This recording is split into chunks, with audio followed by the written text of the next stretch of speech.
This episode of the Inside Running Podcast is brought to you by Pillar Performance, Australia's first micronutrition brand, providing high-strength formulations to support optimal performance and recovery for endurance athletes. Available now at pillarperformance.com.au.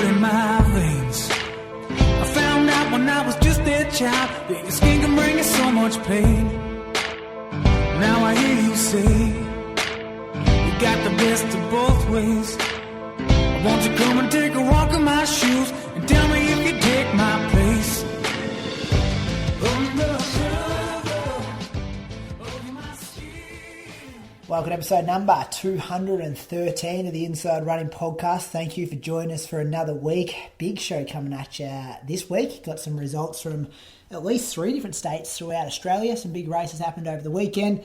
Moose on the Loose, Listener Question, big interview coming at you with 2 guests at the end there that Moose conducted last week. And we'll do all the other things that we've been doing on this show for the previous 212 weeks. Welcome to my co-host up in Canberra, Brad the Cowboy Croker. Welcome to you this week. Thanks, Brady. How you going? Yeah, good, thanks. How you going? Yeah, good. Christmas spirit starting to build in this house. We put the Christmas tree up on Saturday, and Christmas is special now that we've got a couple of kids. It's certainly different to how it's been for 20-odd years before now, or even longer, 30 years. Yeah. I see you believe. So now you read the Bible and stuff. No, but I like putting up the Christmas tree and putting lights on there and giving some presents on Christmas Day. Have some integrity, Brad. Have some integrity. Isn't Christmas great for a retailer like you, Moose? What are you talking about? Yeah. You should be loving Christmas. It's called Look, I'm stuck in. I'm getting pulled both ways. You know what Moose is like. Argument when it works in his favour. Yeah, exactly. The whole religious side of Christmas is just fading though, isn't it, Moose? Isn't it just commercial stuff now? You should be embracing this. Yeah. Well, look, I like to spread the load across the 12 months shopping with us, Brady. So you're better off coming in when you need something rather than just getting it for the sake of getting it. Yeah, true. Yeah, it is hard at that time of the year when you feel like you're buying presents just for the sake of buying presents to tick the boxes for the one uncle that you see every 12 months, but you've got to get a gift. Surely you're not buying your uncles a present. Well, we're actually having the year off Christmas this year because Carly's due date is right near Christmas. So we've just told her family and stuff hey, don't expect us there Christmas Day because we'll either have a newborn or we'll be waiting for a newborn to arrive. So just count us out of all the KKs, all the present giving, all that kind of stuff. But poor Hudson, he's just like, oh, hang on, what about me? I'm a 2-year-old. I kind of enjoy Christmas a bit. We haven't figured out what to do there yet. But I was going to introduce you, Moose, as the man with all the wisdom at the moment. I was listening to Shoe Geeks today. You were kind of explaining the global marketing issues, the shipping issues, the problems at the docks, the problems at sea, shipping containers, all those kind of things. So I learned a bit off you there listening to that this morning. And you're also the man about the Omicron variant? The new COVID variant, you've been doing your research there as well. So you're the man of all the knowledge at the moment. No, I think was that Saturday. I think I was sort of on Twitter and I went down some threads on Twitter, and that's my research done for the day there. You're the kind of guy who does his own research. Yeah. You said just spent an hour reading up on it. Twitter is actually quite a valuable place if you don't get trapped in some of the holes on there, but there, you can follow some of the sort of more renowned credentialed scientists who put out their research and actually answer questions on it. It's quite good in terms of that. Obviously, it's Twitter. There's garbage and there's trolls and there's all sorts of negativity and tall poppy syndrome, all the rest of it. But there is actually some value to that app, or what do you call it, platform. Whereas then you've got something like Facebook, and there is very little value to that. So tell us about, should we be worried about this new variant? Is Melbourne Marathon in trouble? Tell us about that for starters. Well, no, I don't know. I'm not an expert on this. I'm not an expert on what the government's going to do. And I'm not even. Stay in your lane, Moose. Hey, Stay in I'm your just lane. an expert on the virus. Okay. I'm not, no, I don't know. I was worried that because we got an overseas trip booked in January, so I'm just keeping an eye on it. What? Where are you going in January? Oh, just to Fiji, just like a week. A week in Fiji, or maybe less than a week. But I mean, coming home and not having to isolate or quarantine was a real plus to that. It's sort of, I'm just worried that it's going to change. It already has changed to 72 hours, but if it changes to two weeks, then all of a sudden, no one's travelling again, are they? Not for that type of shit anyway. Not for stuff that's not important. Yeah, and the other part of the intro was this manufacturing issue. I saw the tweet from one of the Hanson brothers over there in the USA saying, hey, buy as many pairs of running shoes as you can at the moment because there's issues going on in the world. And then I heard you banging on about it today on Shoe Geeks. This is real. Well, it's been flagged. It was flagged as soon as some of the factories started shutting in Vietnam, and when they had a big COVID crisis and they went into lockdown and they shut the factories, which are obviously like densely populated warehouse factories where a lot of people work in close proximity, and they shut, and so they were shut for like 3 or 4 months, which you could imagine everyone trying to produce not just one brand, but all the brands are in across the same factories a lot of the time, and there's a real backlog when the factory stops producing for 3 or 4 months. It's really hard to get back on top of that, and it will take a long time to get back on. It just doesn't take a 3 or 4 months after that to get back on top. It'll take years to get back on top, or at least a year. So we're going to see real issues with product arriving. Product that was predicted to arrive from like November onwards, basically. We're already seeing delays in December, January, Feb, March, April even. We're going to see some brands just cancel styles altogether. Then they're going to cancel full seasons for some retailers. Some products won't get updated. Certain, like, there's also like problems with shipping containers around the world. The price of a shipping container, I heard, went up like from like $2,000 to $20,000 or something like that. And even the ships just sat out off ports because they can't actually access the ports because there's a backlog at the docks. So there's so many delays. Like, it's just a chain reaction of backlog that I don't see it coming good until sort of late next year. So what you're saying, Moose, is you shouldn't have given me shit last week about saving my alpha flies and things like that. We still got some alpha flies there. We've been back in the truck up the last few months because there were a couple of people that predicted this and started to move on it and just sort of put in contingency plans, and you might not be. So, like, I guess what I'm trying to say is that if you see a shoe that you know is often difficult to get or niche, it's probably a good time to get it. If your shoe is one of the more popular ones in the industry, then you still might be able to get it. Just don't expect a new model, and don't start. I guess you won't be able to get picky on colours and that kind of thing either, because there'll be a lot of people just taking what they can get. Another thing, and Shoe Geeks will be out publicly in the next couple of days, but another thing you mentioned was because Australia isn't a big market compared to other countries around the world, we won't get supply. Yeah. So they'll obviously prioritise the first batches of stuff that come out of the factories, and because we're sort of a lower priority, lower on the food chain or the pecking order compared to some of the bigger markets, then we will suffer a little bit more. And say the production gets cut in half, well, our allocation's a lot smaller than the other countries anyway, so our half gets cut even smaller. And what that will mean is, like, you might have certain retailers who don't actually stock shoes anymore, like they just won't be able to access them. Are there any other industries that, of course, there's a lot of factories and stuff in China and Vietnam and stuff that you know of that will suffer in the same kind of way as the running shoe industry? Yeah. Like, you're talking all retail, clothing? All retail. Yeah. So, I ran with a mate who works for Aldi, and he's sort of in an upper management role there. He said they are having horrendous issues right now because mainly for shipping for those guys. They're having trouble with actually getting the product from China or anywhere in Southeast Asia over here. So yeah, they're having some proper problems, and they're looking at ways to try to help with that. And if you say Aldi's having trouble, one of the best sort of logistical companies in the world, then everyone else is too. So you can expect like Christmas shopping will be difficult this year. If someone's like, if you got a kid after a bike, you pretty much had to be buying a bike several months ago to be locking that in as a present. Everyone's saying the same sort of thing.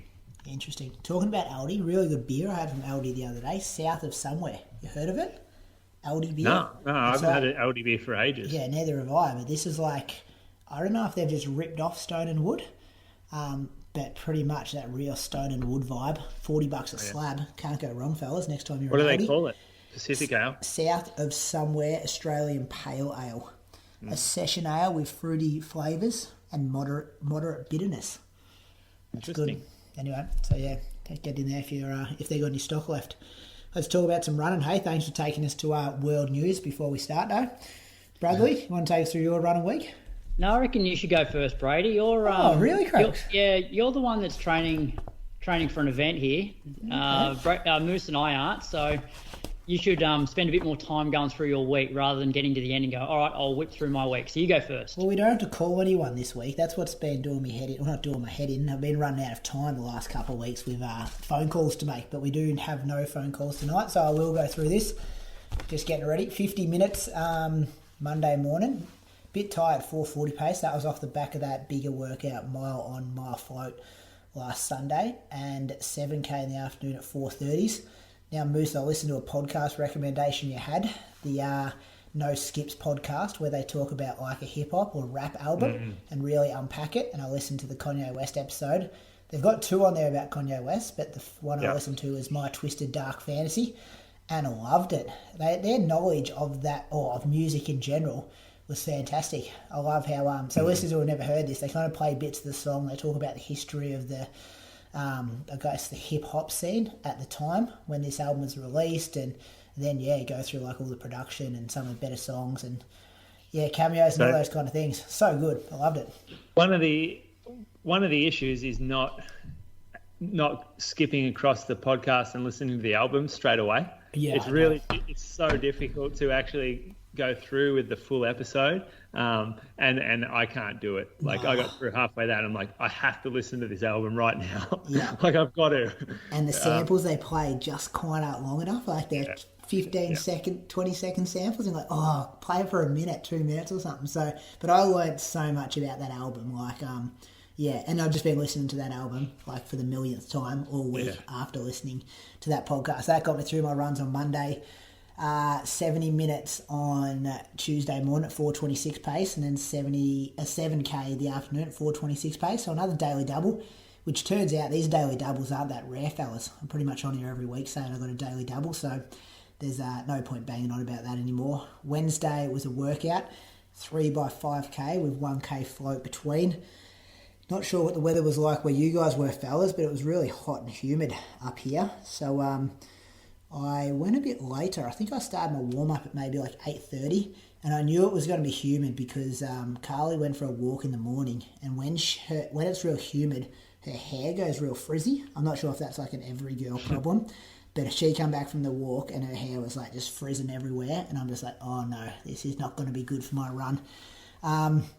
Which was a bit of a shame because I really mentally like hitting this last bigger workout good and everything going to plan, but I had to adjust. It was just, I think I looked up the bomb today. When I did it, it was 21 degrees, 78% humidity, and 17k an hour winds. And I wanted to try and hit like 3:15, 3:16 pace for the 5Ks, but I just backed them off a bit, kind of hitting like 3:18, 3:20 pace. Around my like 4.5k loop, for 2K, I'd have a massive hit. Well, not a massive. 17K an hour is not huge, but it's enough to kind of impact you. I'd like run into it and kind of feel like junk and have to slow it down a bit for 2K. And then I'd have a tailwind for 2K. and it would feel a bit too easy. So found it hard to lock into the rhythm, hit the pace. That's definitely not marathon pace though, if that's what we get on race day. So I was like 16:29, 16:29, 16:25, and just, like did it, and the heart rate data was pretty good. Got 2 gels and 2 drinks down, so kind of tried to really simulate the first hour of the marathon with what I was going to drink and what I was going to have for gels, but just uncomfortable, sticky. Yeah, there's going to be some carnage if that's what we get on race day. Yes, this is like a pretty likely scenario on race day.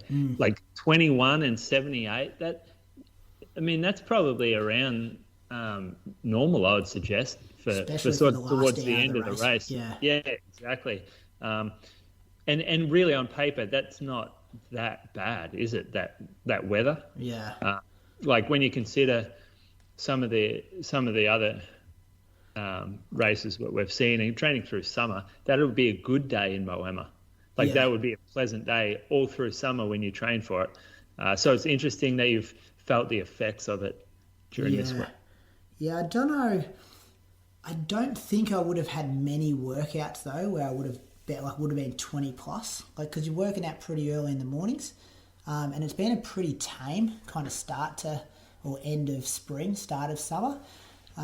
So yeah, it didn't feel like I got it done. I felt okay, like my legs felt fine and I could hit the pace, no worries, but it just felt uncomfortable, and I was just like, yeah, this is yuck. You know, when your singlet sticks to you and you feel like your shoes are squeaking because you got sweat in your socks and stuff. I'm just like, yeah, nah, that needs to be for me anyway. Maybe because I'm not great in the heat. I don't know. Maybe I've got to adjust the pace more. Of course I do if it's like that on race day. So, or maybe you should have tried to acclimatise a little bit by doing a little bit of heat training. So rugging up and making yourself uncomfortable. Yeah. Because it sounds like you haven't done a lot of that in this prep at all. I've just done my second runs in the heat, but not kind of put my body under big stress. That's okay. That's okay though. But most of my second runs would be in 25 plus, but I'm kind of done half an hour, 35 minutes.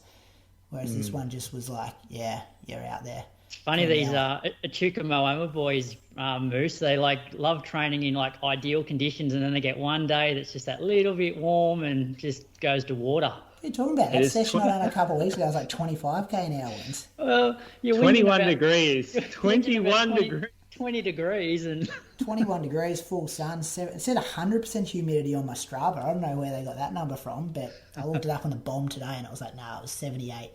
78 RH relative humidity. So anyway, got the session done. Did 7k in the afternoon at 4:31s.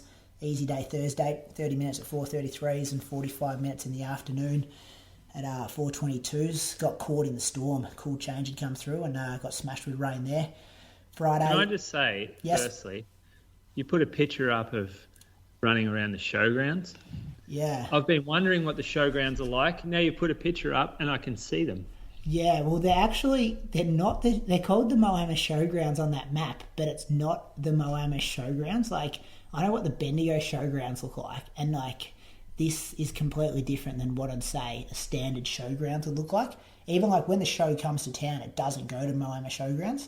I've never heard anyone in Moama call it the Moama Showgrounds. What do they call it? It's called Moama Botanical Gardens or the Adventure Play Park, and there's Adventure the Moama Sporting Precinct. So it's much prettier than you'd imagine the showgrounds look like. There's a little lake in there and there's beautiful gardens and 5 different ovals. I took you there, Brad, when we went there, where that track is. This is where our athletics track is. Some beautiful sandy paths through there. So what about Brady's did I take you to the beach? Nah. So he's taken me to the industrial estate and he took me to the grass track to check the surface. That was the tour I got. Well, that's Moama, really, isn't it? Pretty much. There's no other spots. Rich River. Yeah. Go out to Rich River. But it looks nice in that photo, doesn't it? That's kind of a nice sandy path there. Hey, why don't you run on Rich River Golf Course? Do sometimes. The greenskeeper, we do when we've got a bit of cross-country stuff coming up. It's the best golf club in Australia, though, isn't it? So they don't like us running. That is not true. I'm pretty sure it is. I think it's top 3 or top 5 or something. That is totally false. Yeah, I'm pretty sure it's pretty high up there. No, it's not. It's got 36 holes. I know. Two I've courses. played there, both courses, and it's not in the top 3 in Australia. Yeah, okay. Anyway, I think it's pretty high up there. I don't know much about golf, though. No. That was Really? Thursday. Friday, 90 minutes, 6 times 20-second strides. And then 7 KEs in the afternoon at 4:35 pace. And I thought I had a big day at school. Oh, did I tell you guys I worked an extra day at school last week? Had to go in 4 days. You know how this time of the year, Croaks, it's all about like analysing all the data, getting it sent off to the department, stuff like that. Mm-hmm. That's my job. So we've got to get it in by 30th of November. So that's been interesting, trying to hit some deadlines there. Saturday, 70 minutes, 4:17 pace. Went over to Echuca. Tourists everywhere over there. Just, seeing them all through there. A couple more photos for you there on my Strava. Scenic Drive, Croaks. We actually ran around there. I took you a tour there as well. Yeah, you did do that one. Past the river, that was nice. A few photos. Everything's a bit dry though, isn't it? Looking It at those is. photos, yeah. Haven't had It's much just surprising, rain. given really like we've had a shitload here. Nah, not too much here. We keeps missing us. And then Sunday, jogged an hour with the boys, with Glenn and Archie for their long run, and then I changed shoes, put the new Alphas on just to break them in, and then just did a bit of a fartlek, 36-minute fartlek. Started with 10 minutes, then did 5, 4, 3, 2, 1, and 5 at the end with 1 minute jog between. Just worked through some different gears. Started at 3:14 pace and then went down to a bit under 3-minute K pace, and then back to kind of like threshold 3:05 pace for the last 5 minutes, which was nice. And that was 164K for the week. 2 weeks to go. Starting to get excited. Can't get any fitter now. Just got to get to the start line. Yes, that's true. You can butcher it though, can't you? You can get really tired in these last 2 weeks if you overdo it. So I'm really excited. Looking forward to the opportunity to race. Hope we get some good weather, but understand we most likely won't. And cannot wait to be like, I haven't raced a marathon for nearly 3 years, so can't wait to get back on the start line. And You ever raced a marathon? have I ever raced one? I've raced a couple of good raced one. 30Ks, 35Ks, but jogged. No. Jogged a bit. Have you been up the front contending for a win in a marathon before? No, I think Melbourne's probably my best result when I was like 6th or 7th there. Oh yeah, that's close enough to race it. Oh, different. You're 10, 15 minutes behind though. Where'd you come in the Japanese one that you went over with Lardy? I think like 12th or 15th. Okay. But same thing, there was a whole lot of guys running like 2:10, 2:11 that day, and I was like 10 minutes behind. But there wasn't many people in between us. Yeah, I'd never been at the pointy end of one. It's a different experience when you are actually focusing on beating people rather than just running as fast as you can. It's so much more fun, and because it's a marathon, you're not sort of stringing yourself out early. Like there's more things to think about. The race goes quicker, and I think you'll like it. I think that second pack will feel like it's a race, rather than you'll forget Brett and Tom up the road a bit, I think, and you guys will just all be racing each other, and that will be good for all of you. Yeah, that's what I'm really expecting, like a big second group to form and just be like, try to beat all these guys to the finish line. And a lot of the ones like I've done, actually all the ones I've done, you've just been watch gazing. Like, what's the 5K split? Good. What's the next K? Okay, it's 3:18. That means we need to hit, 9:30 through, or 9:56 through, 3K. Like, it's always been about break 2:20, and then what do your splits have to be? And you just, it's like, feels like time trial with people around. But this time, especially if it's bad weather, just like, hey, don't worry about your watch. Beat as many of these guys as you can. Yeah. And it's a pretty good sub-elite field. Like, we'll talk about it more next week when we get official and on the live stream on Sunday. But it's going to be a good pack. Yeah, I think it will be. And even up front, you don't know what's going to happen. Like, someone could detonate. Someone could pull out. Yeah. And all of a sudden you're racing for 4th or something, the winner of that second pack. Or 5th or something like that. If conditions are bad, then it could just be one pack up front. Yeah, well, ask Brett about that on Sunday, like what his plans are. But, it could just be a race for everyone. Anyway, that was my week, fellas. Brad, you want to go next now? Yeah, all right. I'll go. So Monday I ran with Rory Hunter. So I had the Sunday off. Because I had a bit of a crook back, but got out and felt okay. He did 8K. I did a couple of extra because he had surgery actually, like maybe 3 weeks ago. took out a bit of tendon down around his sort of ankle area. But it was obviously like one of those surgeries that you can come back from relatively quickly. So yeah, he did 8K. I did 10K at 4:15s. And then Tuesday headed out to Stromlo for a session, which was 10 by 1 minute, 1 minute float. Because Stromlo at the moment is pretty soft with all the rain, plus they're doing something to the surface. So like a couple of weeks ago, there were heaps of sort of ruts where they've obviously put some sort of machine through it. And then on Tuesday, there was a heap of sand on it. So I ended up wearing for this session the Streak LT3s. Like there's, Moose, like there's basically nothing. There's nothing in that shoe, but I thought on the grass it would actually be quite good. And yeah, because I've only worn them like once before for a park run back in like 2017. So what I enjoyed about this session was I did it around the 2K loop, which has a few sort of undulations to it. And so everybody that I was training with at the start, I said, look, don't even bother worrying about pace for this because, it's sort of irrelevant because one rep you're going to be running down a hill, the next rep you're going to be running up. So just do it purely to effort, which is what I did. I didn't actually look at my watch once in terms of just to see what pace I was running at. Didn't feel super smooth, but strength-wise, like it was good. Like I got through, I was 7 seconds short of 3 laps, which would be 6K. So I just finished it off. It took me like 20 minutes and 7 seconds to run the 6K, which is pretty good on the grass and the hills and doing it as a fartlek. So I was quite encouraged by that session, even though it didn't feel amazing. Wednesday, got out for my midweek long run, 21.1K at 4:09s. This was your hot day, Brady. It wasn't too bad. Oh, here it says it was 18 degrees and 80% humidity, but 18, 21, whole different story. Once it gets over 19, it's pretty hot. I felt okay. Higher humidity. But I wasn't doing a session. It was just a run. And then the weather turned. Look at your wind though. Wind 1 meter per second. What's that even mean? How come it doesn't say k's per hour? Well, if you click into it, because I've got 2 different weather apps, so 6k an hour. Yeah, nothing. Said so. Yeah. And then the weather turned. So we pretty much had rain then Thursday, Friday, and Saturday. So Thursday I just jumped on the treadmill for a very easy, what did I do? 51 minutes, 11k, so 4:38. And then did a session on the Friday on the treadmill, which this is by far the best I've felt doing a session on the treadmill since I've had it.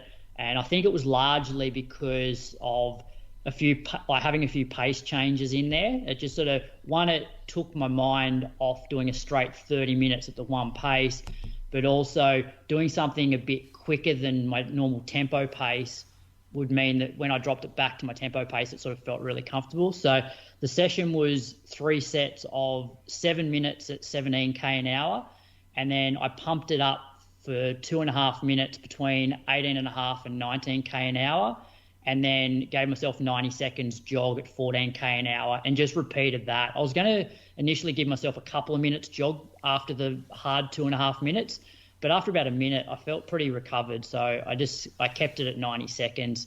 So that ended up being like pretty much just over 9K in 31.5 minutes. And I felt like really, really comfortable, especially once I got up to 18.5, 19K and then had my minute 30 recovery. And then when I went back to 17K an hour, I felt like super comfortable. Could have easily done another set of that. I think I average 160 heart rate for that session, so it was good. And then I reckon in future, just a bit of a rule for Strava, just get rid of this kilometre per hour stuff and put what pace that is in there. This means good by nothing you, to Brady. me. This means nothing. It's like a different language on Strava, Croaks. Well, relevant, isn't it? Isn't it? Like, get rid of it or don't even upload it. I'll change it. So I guess it was 7 minutes at what? At 3:30s. Yep. And then for the first 2.5 minute hard, I did the whole lot at 18.5k an hour, which is about 3:15s. Yep. For the second set, I did half of that rep at 18.5 and then the other half at 19k. And 19k is like 3:10. And then for the last set, I did the whole 2.5 at 3:10s. So that's what it was. And then my jog was about 4:15 pace. Yeah, but then... Is that better? Is it... Yeah, that is better. I would have preferred that in Strava. But is it really? Treadmills are a bit dodgy?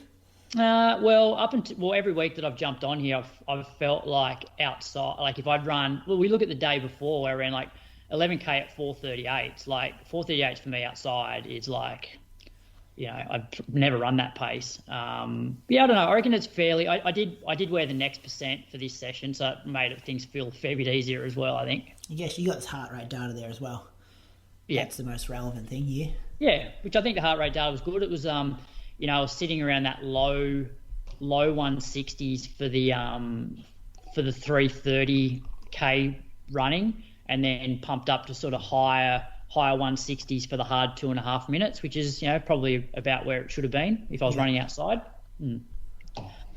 Saturday morning, because we'd had so much rain, I decided to give Mulligan's a miss. So I just ran from home down to Yerrabee Pond and back, and it was actually quite enjoyable. It was like 10 degrees, which like for the 27th of November is just unheard of. And we had a nice southerly wind. So normally what I hate about this run is coming back from Yerrabee Pond is uphill, and it's generally always into a pretty strong headwind because it's like a northwesterly. But then having the southerly is ideal for this run because you run down the hill into the headwind, and then when you head back up, you get a nice sort of tailwind. So I did an hour at 4:12s, and then Sunday I decided not to go to Mulligan's again just because I thought it'll still be really wet. So I went to Lake Burley Griffin.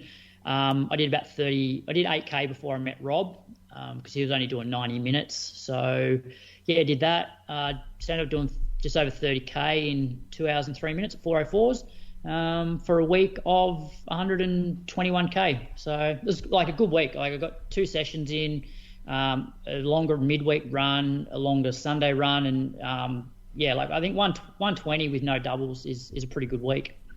Going to be close to the race to be running that hard and long. Still on my gag boost. This is when I usually drop one in.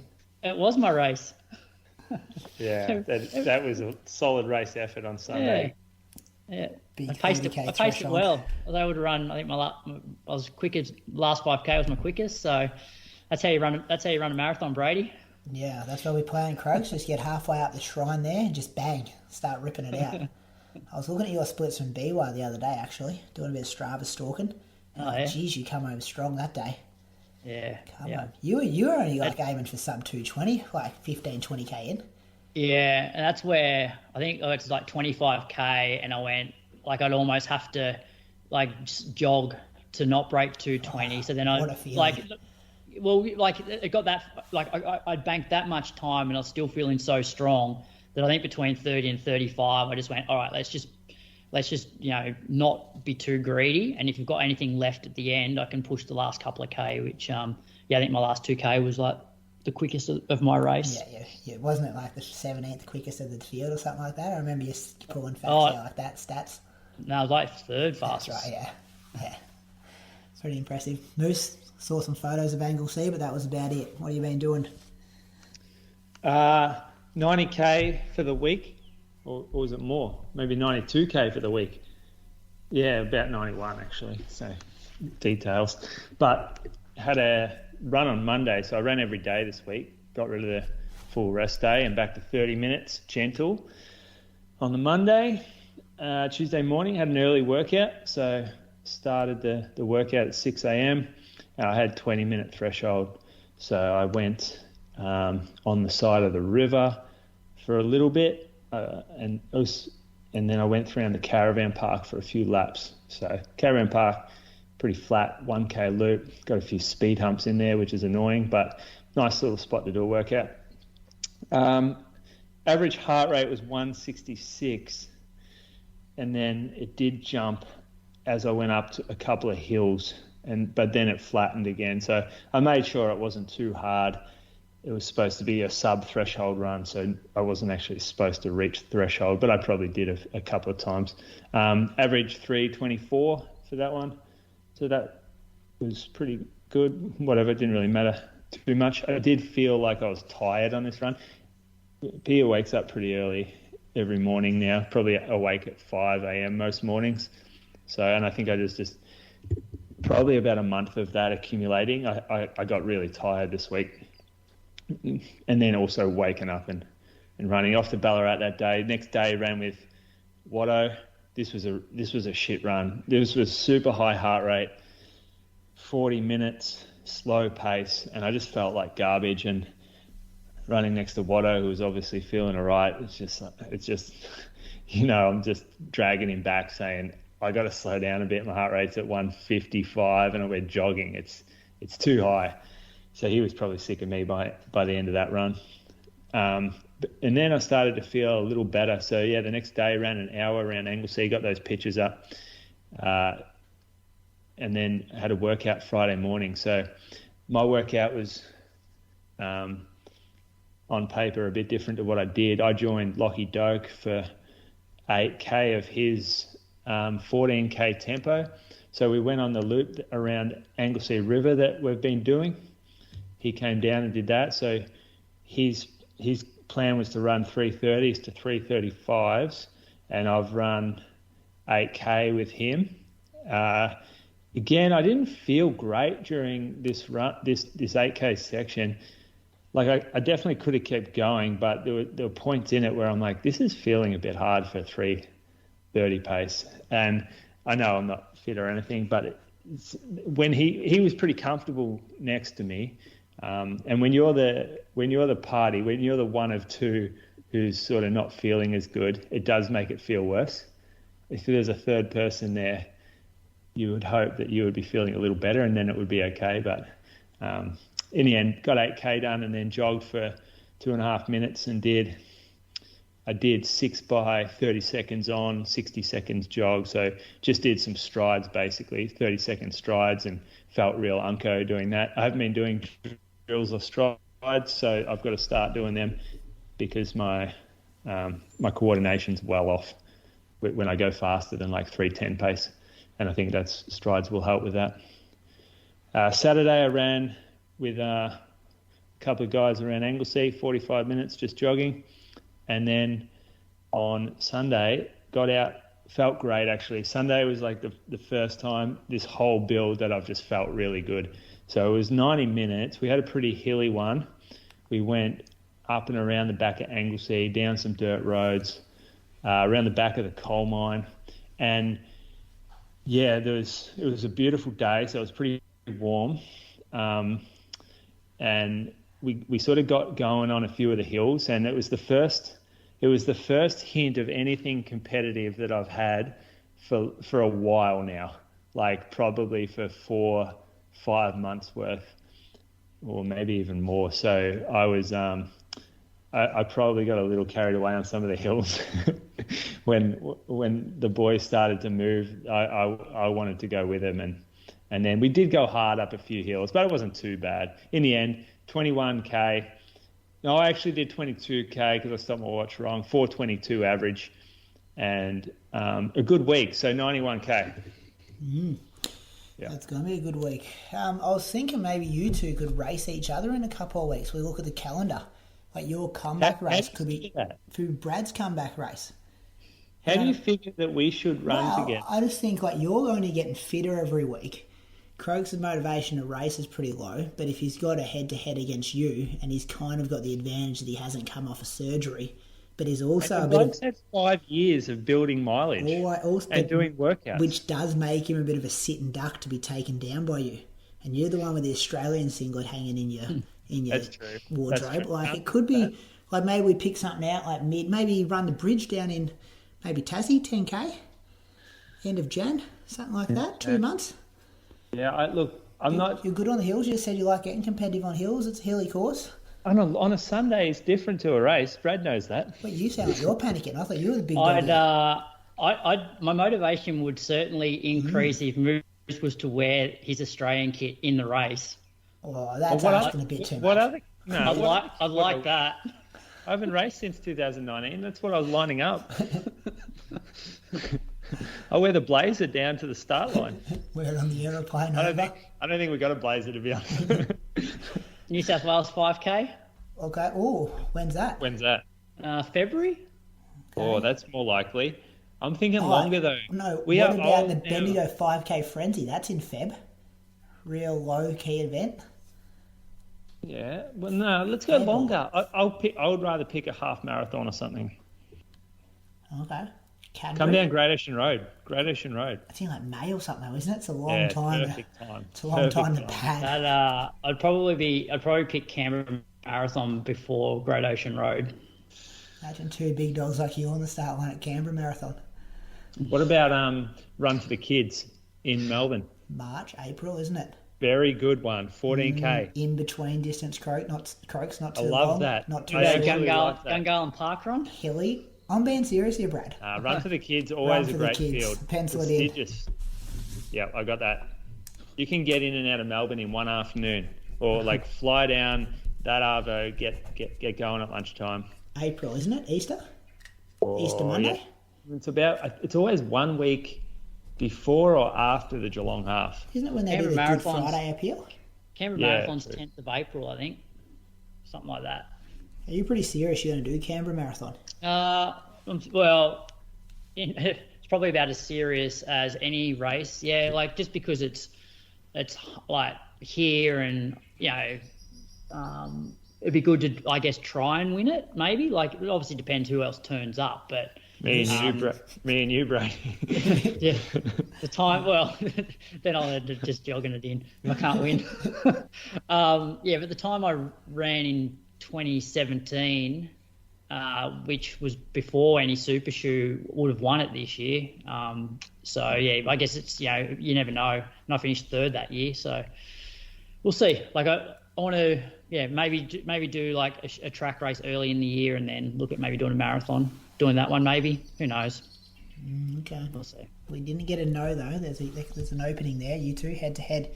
Maybe I'm down the beach, Croaks. One of those beach races Moose does. Go down there for a weekend. Oh, don't. No, they're my no. I need a cheap win. I need some cheap confidence builders. Yeah, I'm not going down there over Christmas and New Year. Stay away. Stay away from the coast. All right, let's thank some Patreon supporters. Do you want to kick us off, Bradley? Yep. I've got Isaac McMahon this week. Isaac lives in Geelong, and we found out that he ran a 17:30 park run, which we believe was at Geelong. He's also run 40:19 for 10K. Looks to do a few triathlons and has a 4-hour 55 half Ironman next to his name.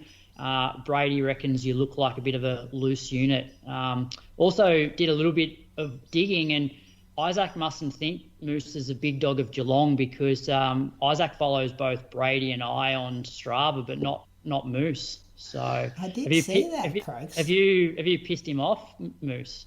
He's short-sighted. He only looks at the top 10, not the top podiums. I thought you might have coached him, Croaks, because I didn't know he followed me. I just saw that he only followed you, didn't follow Julian. Yeah, no, I looked at that as well, because I saw that he just followed you, and then I dug a bit deeper. I'm like, well, he follows me, and no Moose. Intimidated. I think that's what the word is. Intimidated. But thanks for your support, Isaac. The king of Geelong down there, Isaac. Good on you, Isaac. Moose, who are you thanking? Well, I'm thanking a guy called Josh Lunn. So you may have heard of Josh's name pop up before, because he's a host, or I'm not sure whether you would call him a host. He seems to do very little on the Inside Jogging podcast, which is just a carbon copy replica of our podcast, but with disgusting British accents. He's actually an okay runner, and I like the bit I like about Josh is he's a late starter. I think he's a bit of a hack, and then he got better and better and better. So he's not like this talented junior.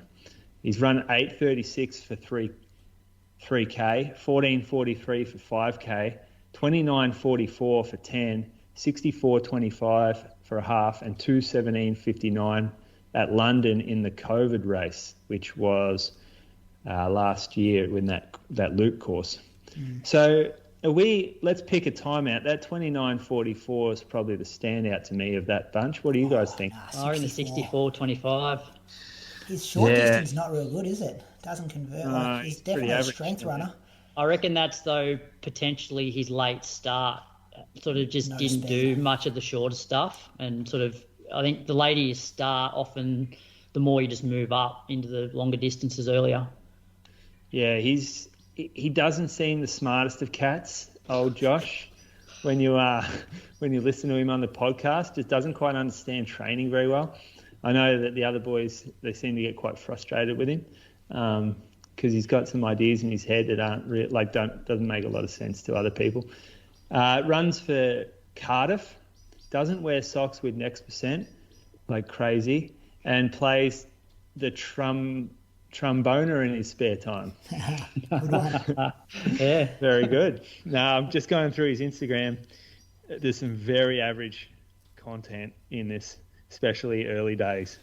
Going back a few years now, it's not a pretty sight, his Instagram thread or feed or whatever you call it. Link it in the show notes. Ross, you can put that in there. Yeah. I'm going to thank Josh, thanks Isaac, and I'm going to thank Robert Ford from Gracemere in Queensland. Robert keeps things very tight. I think I found his profile on Strava, but like no data, not even a display photo. Maybe he's a regular at the Cow Pasture Reserve Park Run and possibly ran New York Marathon in 4 hours 24 minutes in 2019. May have also ran Chicago, London and Berlin, but I'm really pulling at straws here. I'm not sure if that's the same Robert Ford. Obviously a pretty common name when you type into the internet. So Robert, hopefully I got something right there. And a massive thank you to you for your Patreon support and all the legends over there on patreon.com/Inside Running Podcast. If this show brings you value, you can support us and help it coming out each and every week. Running news, fellas. Thanks, guys. Which state do you want to go to first? Because there was big races in Victoria, New South Wales and South Australia. We might start in South Victoria. Australia. Okay. South Australia. Go to the top one. That was the best race. Did you what? Was there any footage? I don't know if there was a live stream. Just Instagram stuff. Instagram lives. It was. Do you want to talk about it? The results are in your colour. You want to read them out? Yeah. Okay. So where'd they go? Where'd they go? South there they Australia are. Yep. So in the ladies, very solid top three. So Izzy Batt-Doyle ran 15:41.29 to win convincingly, really 8 seconds over Caitlin Adams from Hills Athletic Club, and Jess Stenson was third in 15:52, so 3 seconds back from Caitlin. But that is a big trio. Izzy's got another one up on Caitlin. Big rivalry going on there. I think she did it all in the last 600 as well. I think Jess led early, Caitlin led through the middle, and Izzy just sat at the back, and then with 600 metres to go, went bang. Real kick finish kind of thing. Get the paycheck over there. Yeah. Cash in. 5K champs, you reckon any money up for that? Don't know. Maybe bonuses. Maybe bonuses on the contract. Solid for Jess, though, off the marathon. 15:52. What's that, like a month later, is it? Yeah, like it's a quick turnaround to be that close to girls that have been doing shorter stuff. Yeah. Gee, how good's the... Go back and listen to that every once in a while, I reckon. You know how some people go back and listen to our interviews and pick up things and go, oh, I listened to Mona again and took something away, or Sean Crichton's interview. I think Christian's at 500 of the Crichton interview. Yeah, Christian just really giving that a play. But Jess is the same one. I reckon people go back. You love that one. I do love it. Yeah. I've changed my whole thing over the Jess Stenson. I'm like, I see a lot of... like where Jess is at is where I'm at, like with the kid and coming back from an injury, like, and just having success, like not on the traditional path. I said that when I said it in an interview the other day that you wouldn't have been able to do that interview, and you probably wouldn't have thought the same way though if you weren't a dad now. Yeah, well, I probably would have skimmed over stuff a bit more and just sort of. I wouldn't have respected it as much. That's probably it. Yeah. Like I would have probably taken the opinion. I'm like, oh, well, you're either a professional athlete or you're not. Yeah. Like, if you want to be a professional, then the training has to be the thing that you do. And now I'm like, well, you can't really do that. Well, the thing I took away from it was like we just get so hung up on if you want to run a good marathon, you need to run a heap of miles, and that's the only way to do it. And she proved that, you know, cross-training can play a massive part, and you don't necessarily need to run massive miles to run a good marathon. Yeah, we're obsessed with running doubles, aren't we? Everyone's got to run doubles.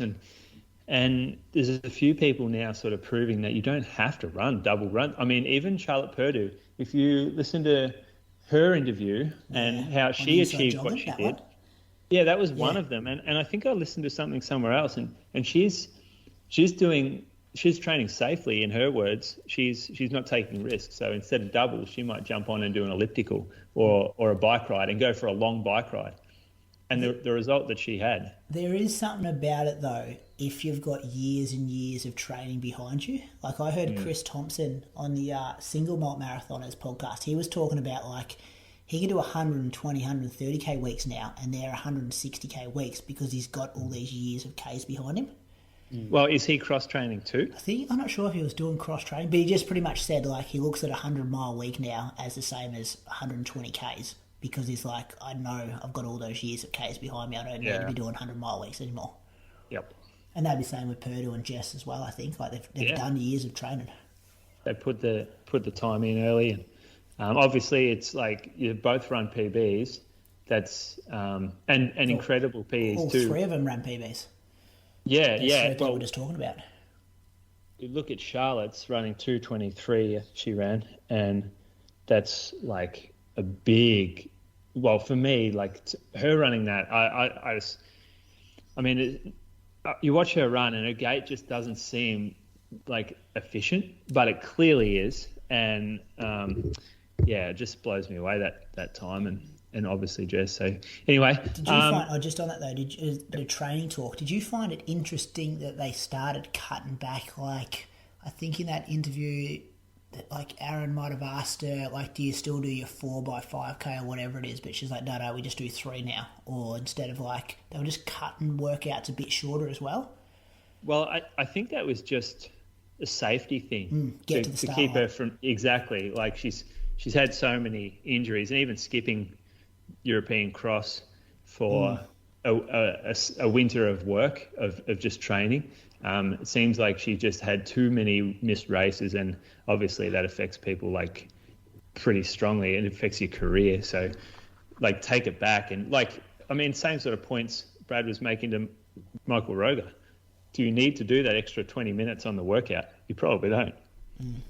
Yeah, you're probably better off canning that extra 20 minutes or that extra 5 seconds a K and just banking that and then coming out stronger the next week. Yeah. Men's race, this was quick. Yeah, the men's. This was fast, and this looked like a banger of a race too, because there was a pack, just like the ladies' race, and it seemed like they broke up late as well. So Matt Clarke, he won, and he's won considerably as well. So 13:40 to Isaac Heyne, who ran 13:44, and Max Stevens, who I think did a bit of the work early, he ran 13:51. So 3 guys under 14 minutes in South Australia, pretty good. They're all ASICS sponsored athletes.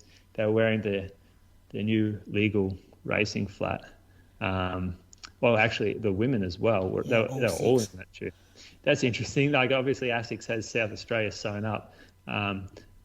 Like, it's pretty hard to put it to the shoe when they're all actually athletes. ASICS athletes. If you went and did that, like in Melbourne and MTC rocked up, it's all Nike. Yeah. South Australia though, like the last, I don't know, 5 to 10 years, like their growth at the top end has been so impressive. Like back when I was 2 to 5 years. Back when I was first competing, like you'd always have maybe like one or two decent runners out of South Australia, but that was it. But now it's like, they're a powerhouse in the nation. If you're, got 3 guys, under 13:50 or faster, like that doesn't happen very often to state champs. No. Well, consider this though. Like, this has to be a big part played by Adam Diddick, who is the coach of Team Tempo. When you look at those 6 athletes, he's coached all of them at one point, and he coaches 5 of them right now. Or does he coach Isaac Heyne? I think he does. Yeah, he coaches Isaac. Yeah, so that's 5. That's 5 of the top 6 athletes, as well as one who he used to coach, as well as when you look at say Riley Cox, he used to coach, and that's a big deal over there. He's turned the culture of South Australian running around. Obviously, he's turned it into a high performance environment. with pretty much like Adrian Potter as maybe the athlete that is not in that group. Yeah, but just over 14 minutes. Yeah, so it's a good place, South Australian running. Yeah, you're right. Before he got there and after, and compared to now, he's had significant impact. Yep. Yeah. For sure. Take you to Vic Milers Club. I'll talk through the 3K first. These events were later in the night, but they're the ones I watched. They had a big turnout, 3K and 1,500 metres on there. Box Hill Thursday night. Had 418 athletes go around there. The women's 3K went out pretty slow, kind of jogged early, 3:18 through the first K. And it was Sarah Klein and Des. Not sure her. Oh, Clara Des. Clara Des. She's from Anglesey. Oh, is she? Yeah. They were doing the work off the front there. I'd never heard of Clara before, but you might be able to tell me a bit more. They kind of gapped the whole field. And Abby Caldwell was just kind of like jogging back in the pack. She'd already won the 800 metres earlier that night. And then she just pulled him in. She kind of played games with him a bit, pulled him in with 800 metres to go, went straight past them and finished in a 69-second lap to win in 9:39. Clara was second in 9:43. And Daisy Sudholes was third. She came through really quick as well. Solid last 200 metres in 9:44. In the men's, pretty interesting race here. There were a couple of the old fellas up the front, like Andre Waring, Zach Patterson, Liam Cashin, Tom Thorpe. Names we've talked about a lot on this show over the years. But there was also this mix of like these junior kids who I'd never heard of half of them. I swear one of the kids looked like he was about 13 and a half years old, and he's just rubbing shoulders with these names that we talk about pretty regularly. They kind of went pretty hard early. Cashin went off the front, but the other two boys and the rest of the pack kind of sat back. Then they pulled him in, and then the young fellas went to work with about 800 metres to go and just got dropped when Patterson put in a big move with a lap to go. Waring stuck with him and then went past him in the home straight. 8:04 for Waring, Patterson second in 8:05, Liam Cashin third in 8:08. They had 16 men though under 8:20, so a very deep race there. I like what Vic Milers Club are doing. They've got this like $500 bonus if you break like the race records. So like Ben Buckingham has a race record of 7:57, so I reckon that's why Cashin went out pretty hard, just thinking he might get himself $500 if he beats that record. And set the pace with a 2:42 first K. But good, keeps people, good stream quality. They're doing stuff right at Vic Milers Club. They've also got this dash for cash idea. Have you seen that, where they pick a random race, and if you win that random race of the night, you get prize money? Yeah, I saw that. That's cool. So they'll be like the E-grade 3K. You're the dash for the cash race. I'm like, oh, that's cool. Just a bit of love to the lower grades, maybe. Yeah, and there were a few 800s as well, Moose. I didn't watch them. Did you? I've got the results there. Yeah, I watched the 8. It was the little fella, Adam Pyke. He's been around for years now. He ran 1:52, 57. He blasted away at the end from Jake Stevens, and third was Thomas Scroggie. But yeah, Adam Pyke, he's been at national championships forever, I reckon, running the 15 and pushes the pace a bit. Jake Stevens in second. He's the TikTok guy. He goes like viral on TikTok. You seen any of his stuff? No, I don't have TikTok. Are you allowed to have TikTok? I don't have it. I downloaded it, then I couldn't figure out what was going on and just deleted it. Someone told me like China take all your data and stuff. Don't they own it? I have no idea. I'm sure China owns the app and stuff. Oh, yeah. That's right. I actually had a mate who was like making a fortune on there. No, he was in America, and then Trump banned TikTok, didn't he? Yeah, and he lost all his capacity to make money. And he's trying to get He's trying to get it going on Instagram, but no one I don't know. It's a different crowd or something. Is it still banned in the US? Oh, I don't know, but I'm not on it, so I only see his Instagram ones, and he doesn't get enough likes. His name's Tim Cannon. Go and have a listen. He's very good. Yeah. Oh, I think I've shared a couple of things from him. I think I saw this pop up on Instagram, and you followed him, and I'm like, what's Moose doing following this guy? Yeah. So remember there was that one where they were making fun of how runners talk. So it was one guy drinking. It was one guy like playing two characters himself, and there was like talking about how runners talk to each other and stupid phrases they use, and it actually went viral like everywhere. And that was him on TikTok. Yeah. Well, Jake Stevens does the same stuff. I think he does like running stuff. Ah, yeah. All right. I think one of his videos hit like 1 million views or something. Shit. Because he runs with Mattress down in the peninsula down there. How is Mattress not the TikTok king?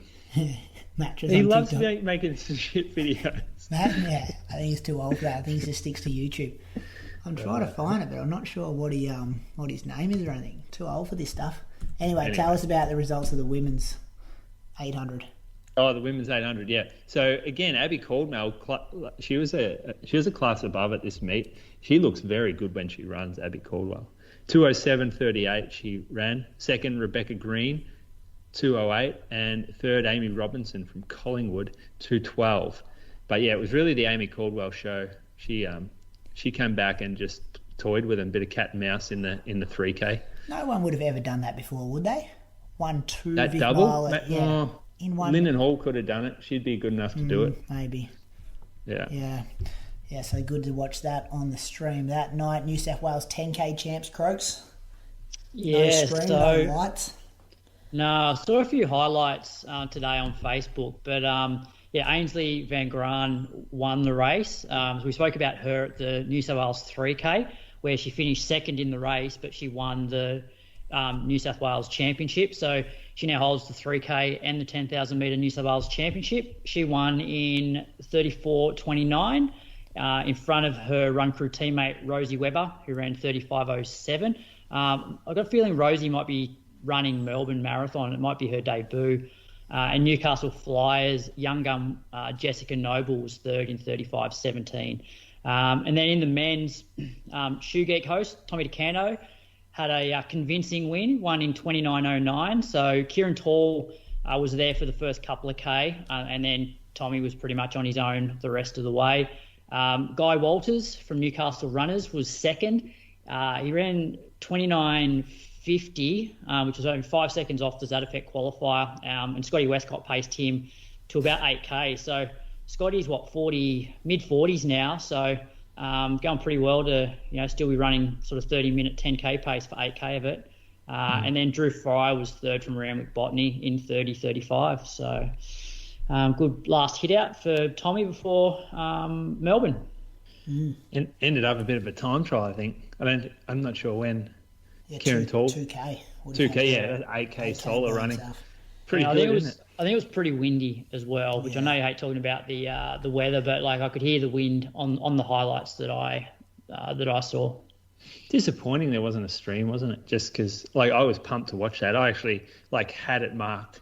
I want to watch this race, and didn't get to watch it. Well, the track was pretty much, they had the issues with the lights, so it was super dark. So all the footage you see, it was almost like half the track was lit, half of it was in darkness. Yeah, where was it too? It was like an hour out of Sydney, and no, it was near sort of near the Shire, so just south, around Illawong area. Yeah, actually, I've never run at that track before.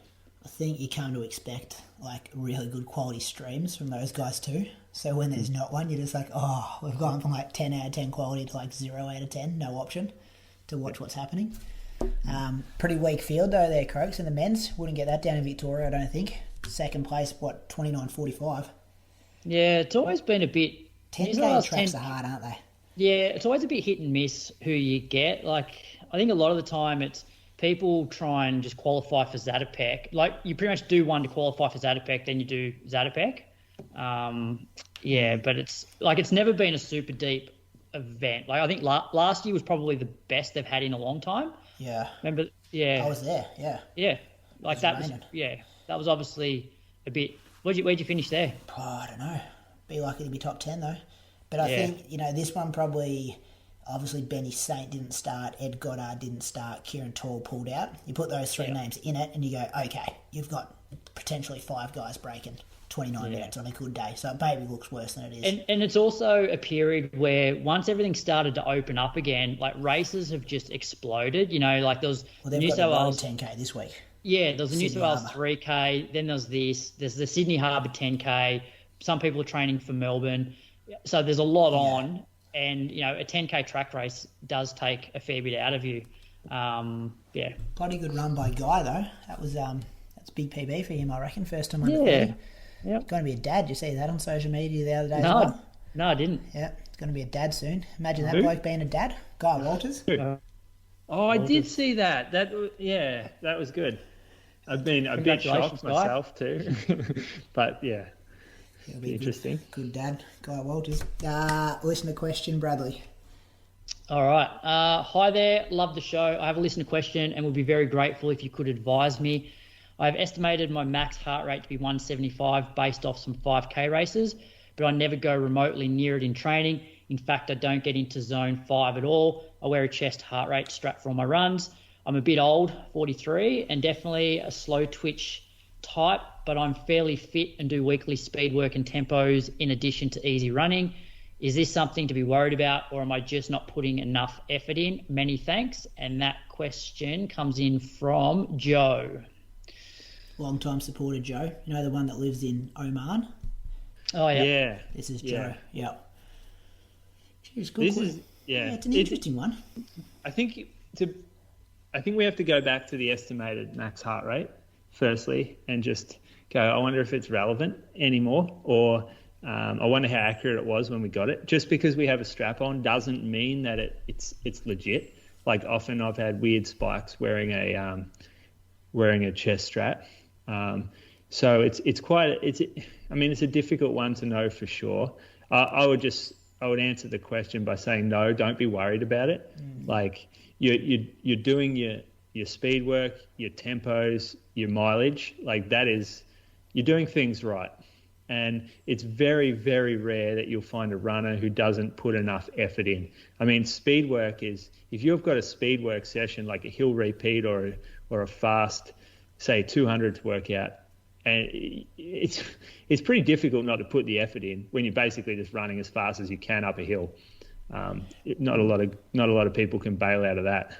Yeah, that's what I was going to add, because she didn't say hill work though in her weekly kind of training. She said weekly speed work, tempos, and easy running. So the only suggestion I was going to have is maybe do some hill reps, put your heart rate strap on there, and see if you get close to it, because that's the workout to see it in. Yeah, I think let's just take any type of science out of this for a second. The fitter that I get, the harder it is for me to get up to my max heart rate. I find it more difficult.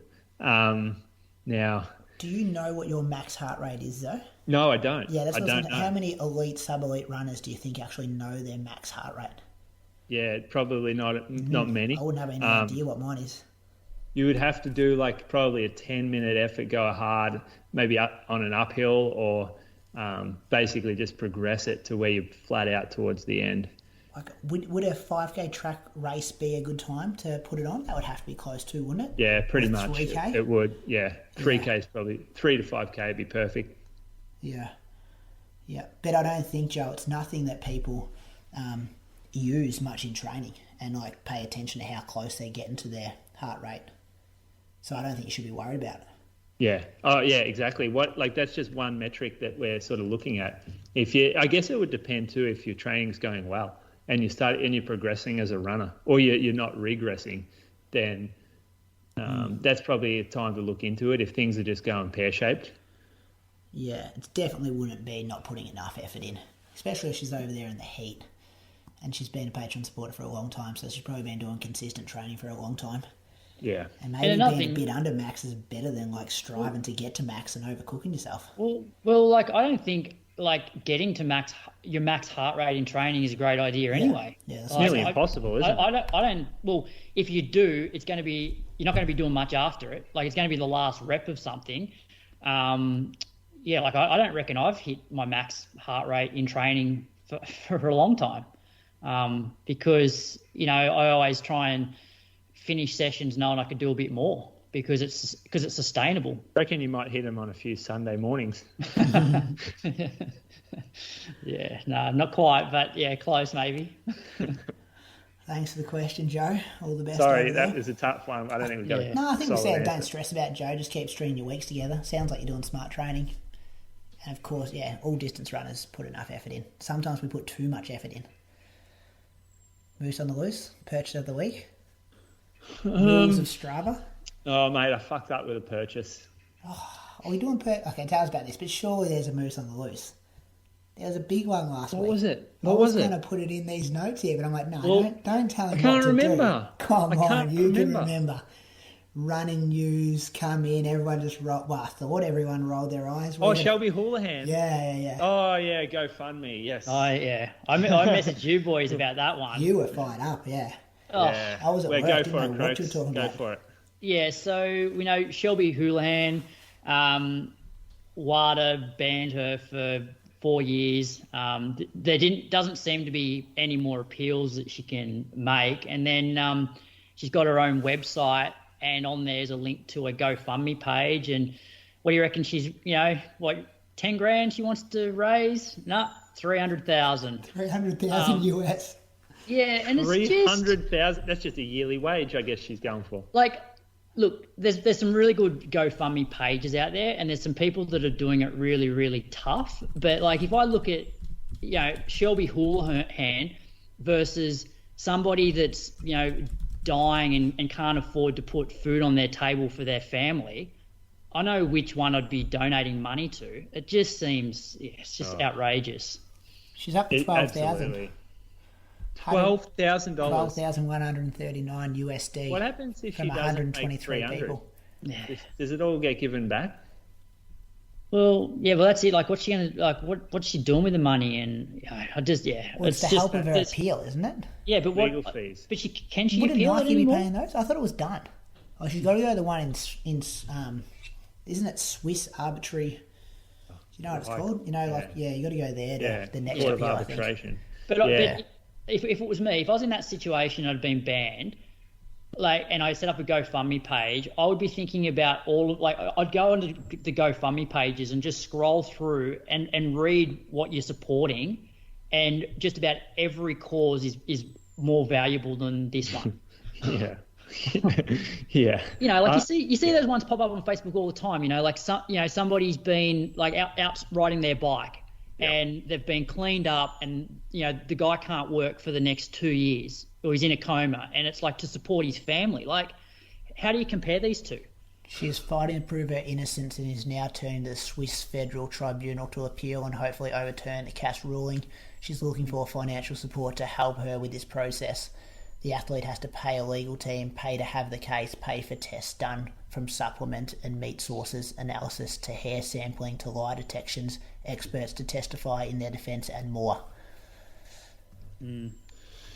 Not only this, but if she wins the Swiss appeals case, she will then have to restart the entire CAS process again, and she will be granted another opportunity to prove her innocence. So if she wins the appeal, they go back to the start. So that's why she needs 300,000. By that stage, her ban will be ended. Yeah. She'll be racing again.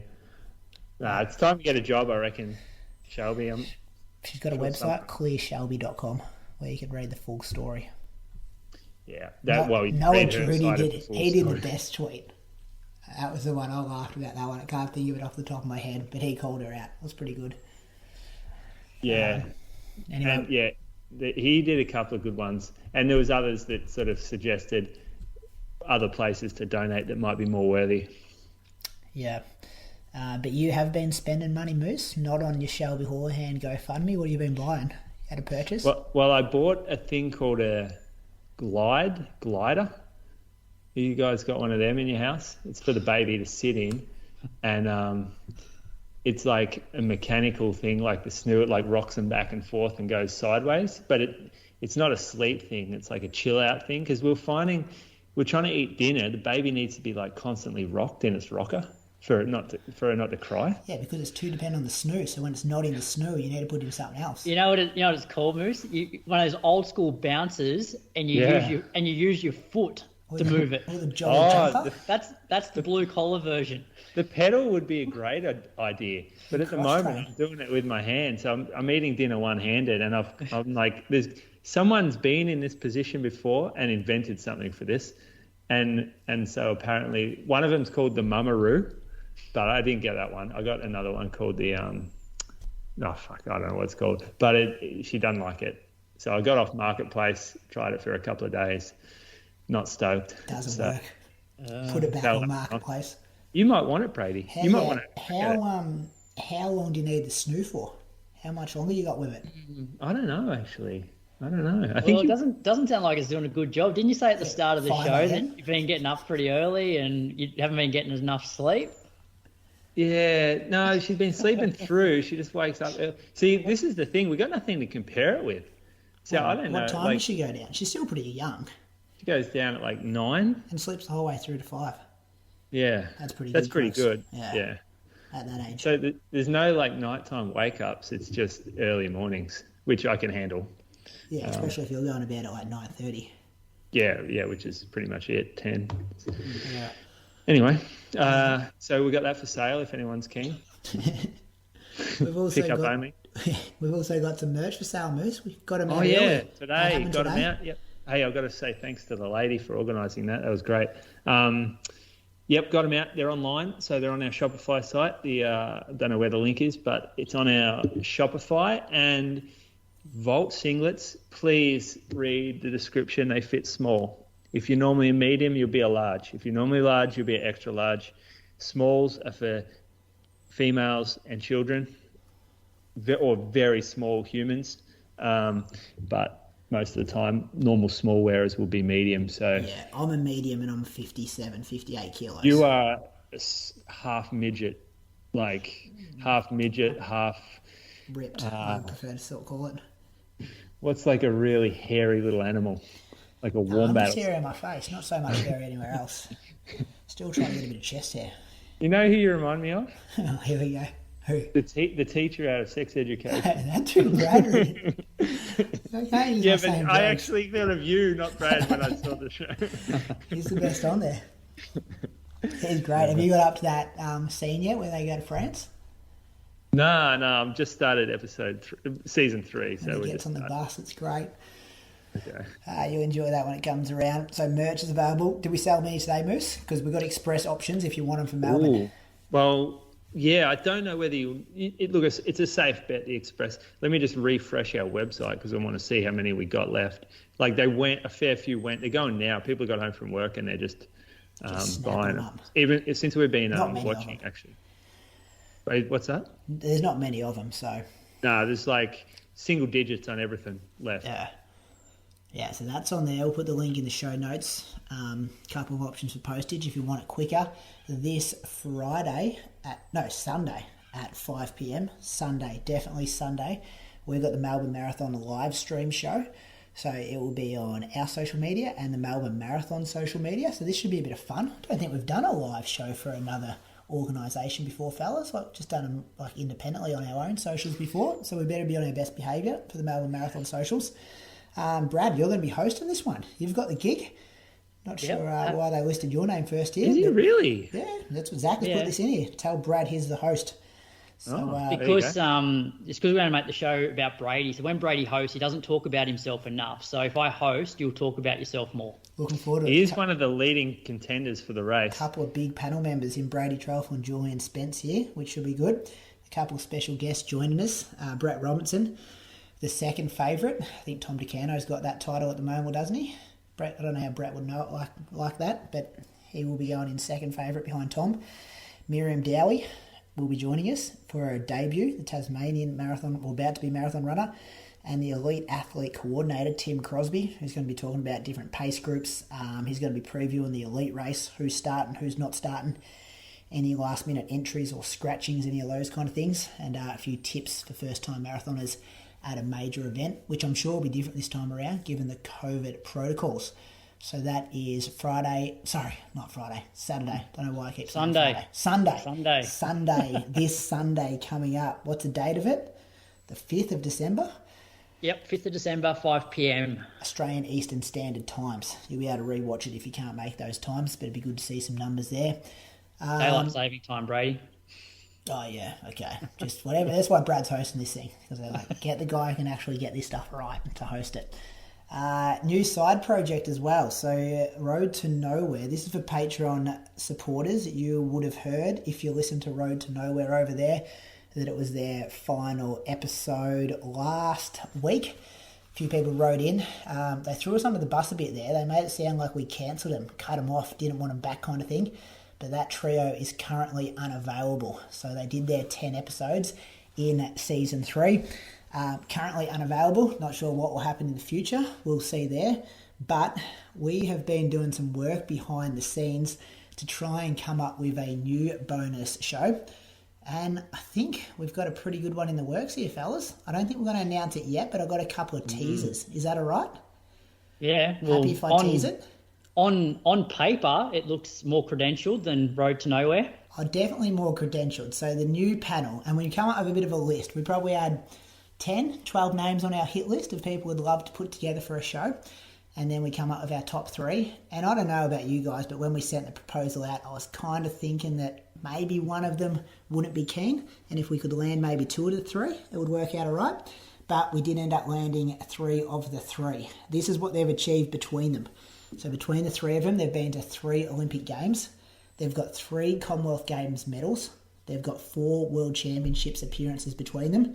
They're all sponsored, but sponsored by a different brand.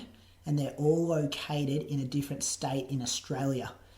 We've probably one of them known as the king of their state, the biggest name in running in their state. Oh, which one? Wait, are we seeing their names tonight or not? No, we're not. We're not. They could all hold that crown. They probably could. Oh, yeah, they probably could. They probably could. Yeah, they definitely one could. Of them could be. One of them's the Queen. One of them could definitely, the Queen. The Queen of Australia or the Queen of the state? You could probably credentialed say she's the Queen of her event in Australia. Yeah, I reckon at any given time, one of these guys, well... Without giving it away, she kind of has that. 2 of the guys have been kings of their state, and the lady is a queen of her state for sure. And so the plan, Brady, is to maybe introduce 1 per week up to Christmas and maybe get them on the show for 10 to 15 minutes and then start after Christmas? Just to bring them in cold, you reckon? Just have a bit of a chat to them and say maybe. Welcome. Yeah, I reckon that could be good. Yeah. Get to know them a bit more. They've all been on the Inside Running podcast at one stage before, some of them more than once. And one of them, I would say, is the best talker in Australian distance running. So if I'm already on this one. You're second. You got the worldly knowledge, but this guy's got the bigger mouth. I doubt it. So if you're disappointed that Road to Nowhere is not here at the moment, and as I said, I'm not sure what's going to happen with the future over there, but do not think that I cut them. You don't have to write in having a go at me. Chill out, because we've got something that I think is going to fill that spot pretty well. So more news on that later. Anything else to add there, fellas? I nearly threw my phone in the river a couple of times when my phone was lighting up the last couple of days. No, I think you covered it well. We'll, I guess, maybe introduce the first person next week and we'll see if they're available for a chat. See if we can dial them in. Moose, this week's interview? We did a special edition, I guess. Alan McCubbin and Steph Gaskell. They've been on the show before, sports dietitians. They have their own podcast called The Long Munch. They just did an interview with Andy Jones, who was the a physiologist from the Breaking 2 project, the first one. So it goes into detail on that, which is really good listen. And then just threw a few questions at them around sports nutrition for endurance runners. A few myths were popped. A few little gems of advice were dished out, especially for the marathon this weekend. Next weekend, sorry. But yeah, good chat. I thought there was some valuable stuff in there, like real clear, simple advice rather than sort of, the generic sort of, like it depends and real sort of wishy-washy stuff. They were good. They nailed it, I reckon. Well, you set the scene early and just said, I don't want any answers that it depends. I need specifics. Yeah. So that was good. And I found myself, there are a couple of times where I just had to pause it and go back 30 seconds. I'm like, hang on, what was that calculation? What was that formula? What was that number I need to know when it comes to carb loading or how much you can hold and all those kind of things. So if you're doing Melbourne Marathon in 2 weeks, you're doing yourself a disservice if you don't listen to this to plan your carb intake, your carb load, your hydration. You also speak about electrolytes in there as well. So this is the kind of info that you'd be paying pretty decent amount, wouldn't you? See one of these guys in person? This kind of knowledge? Yeah. Oh, yeah. This would be $100 to half get an it hour, done wouldn't it? properly. Yeah. Be more than that. Yeah. So big thank you to Alan and Steph for their time. They were on back episode 108. So if you want to listen to them originally on the show, probably doesn't come up in the iTunes list or Spotify one. So you'd have to go to the Podbean one. But that's it. What's coming up, Croaks? Anything? No, pretty quiet week. I think school's pretty much done in terms of my relief teaching. So Summer holidays at your place. summer holidays, yeah, yep. No, pretty quiet. Hang on, Anyway. Bruce, what are you doing? Big week this week. Big week. Got to put all the orders in for second half of next year. They're all due right now, so do all the numbers on that. What are Take a few punts. What are your sessions this week, Moose? Oh yeah, I got one early tomorrow. 4 by K at threshold, K float, and so 8K, and then a progression run on Friday.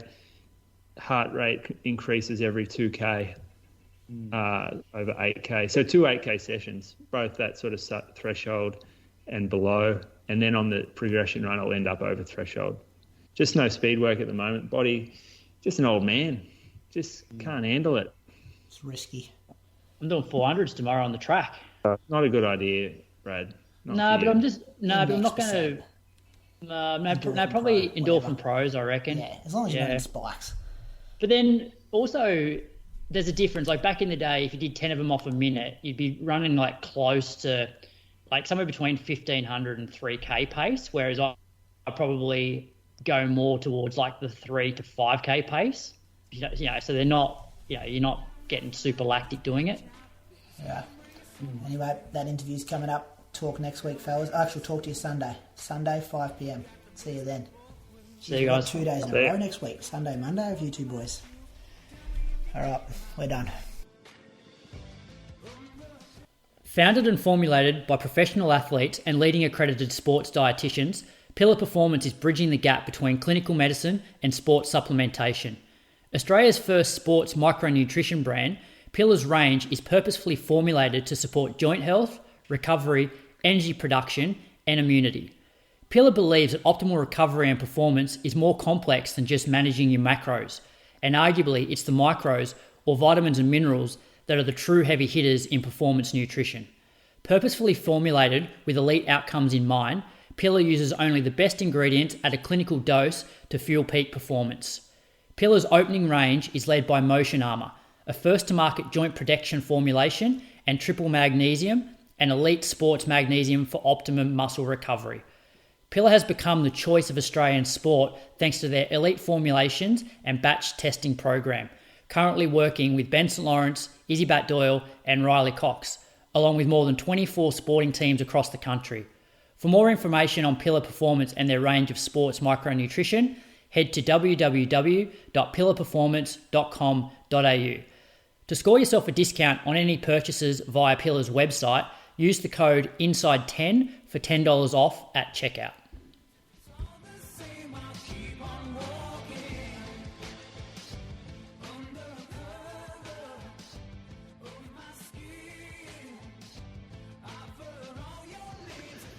Welcome to a special edition of the Inside Running podcast. We have a couple of nutrition experts, sports dietitians joining us today, Steph Gaskell and Alan McCubbin. Welcome back, guys. You've done it before here. You're doing it again.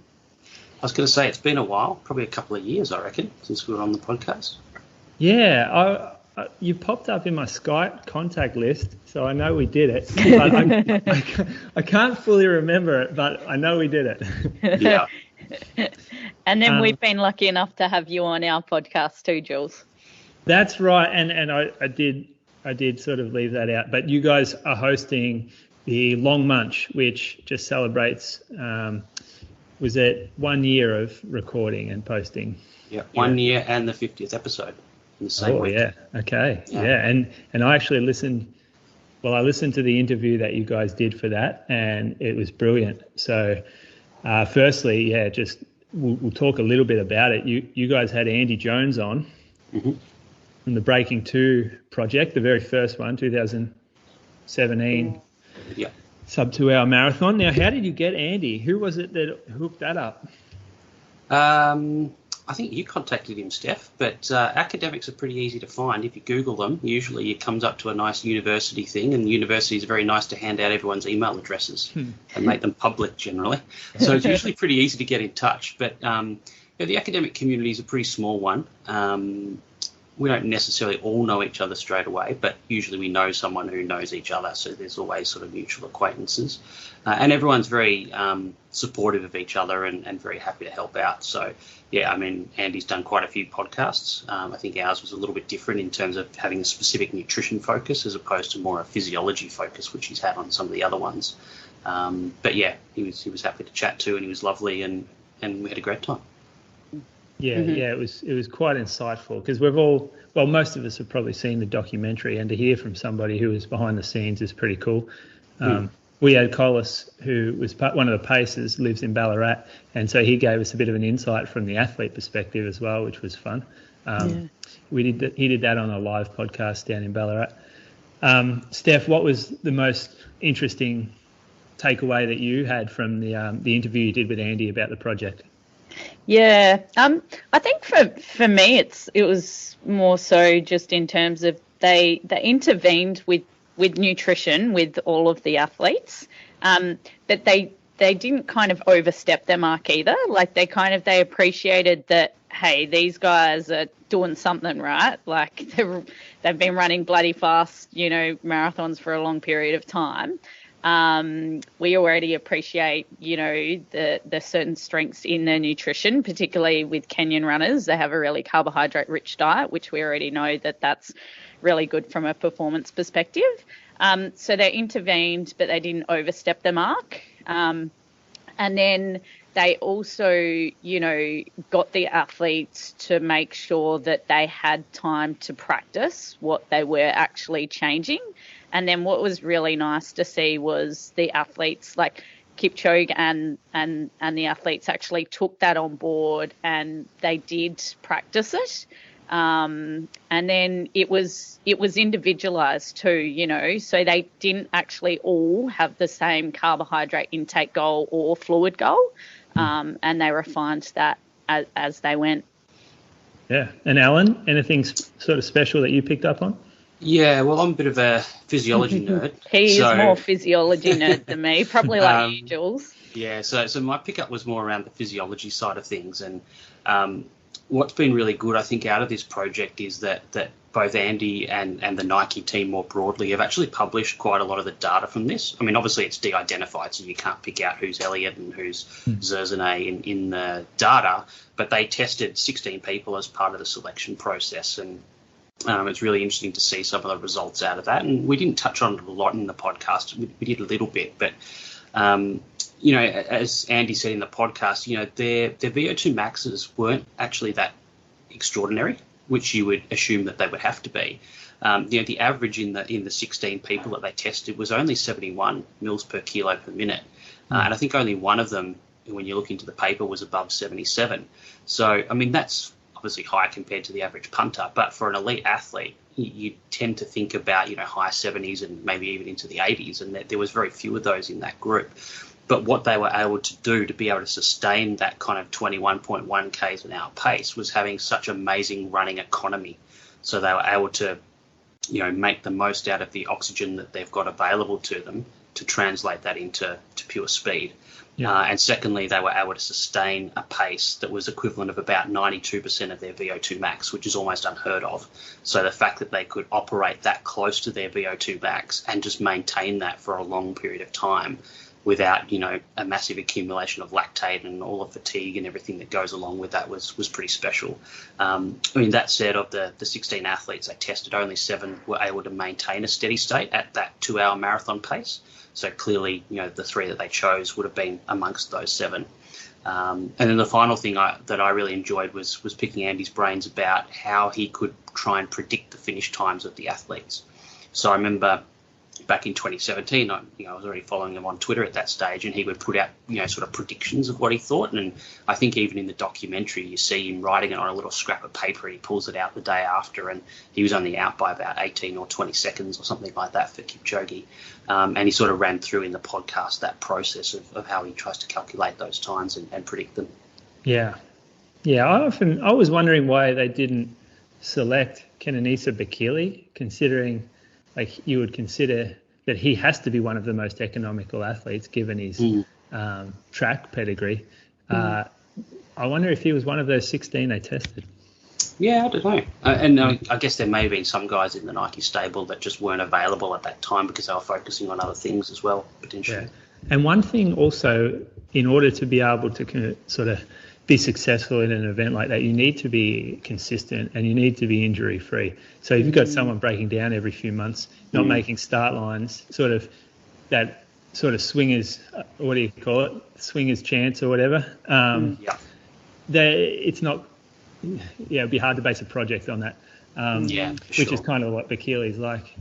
So the long munch, one year down, that's pretty cool. Congrats on that. You've had some good guests. I'll listen.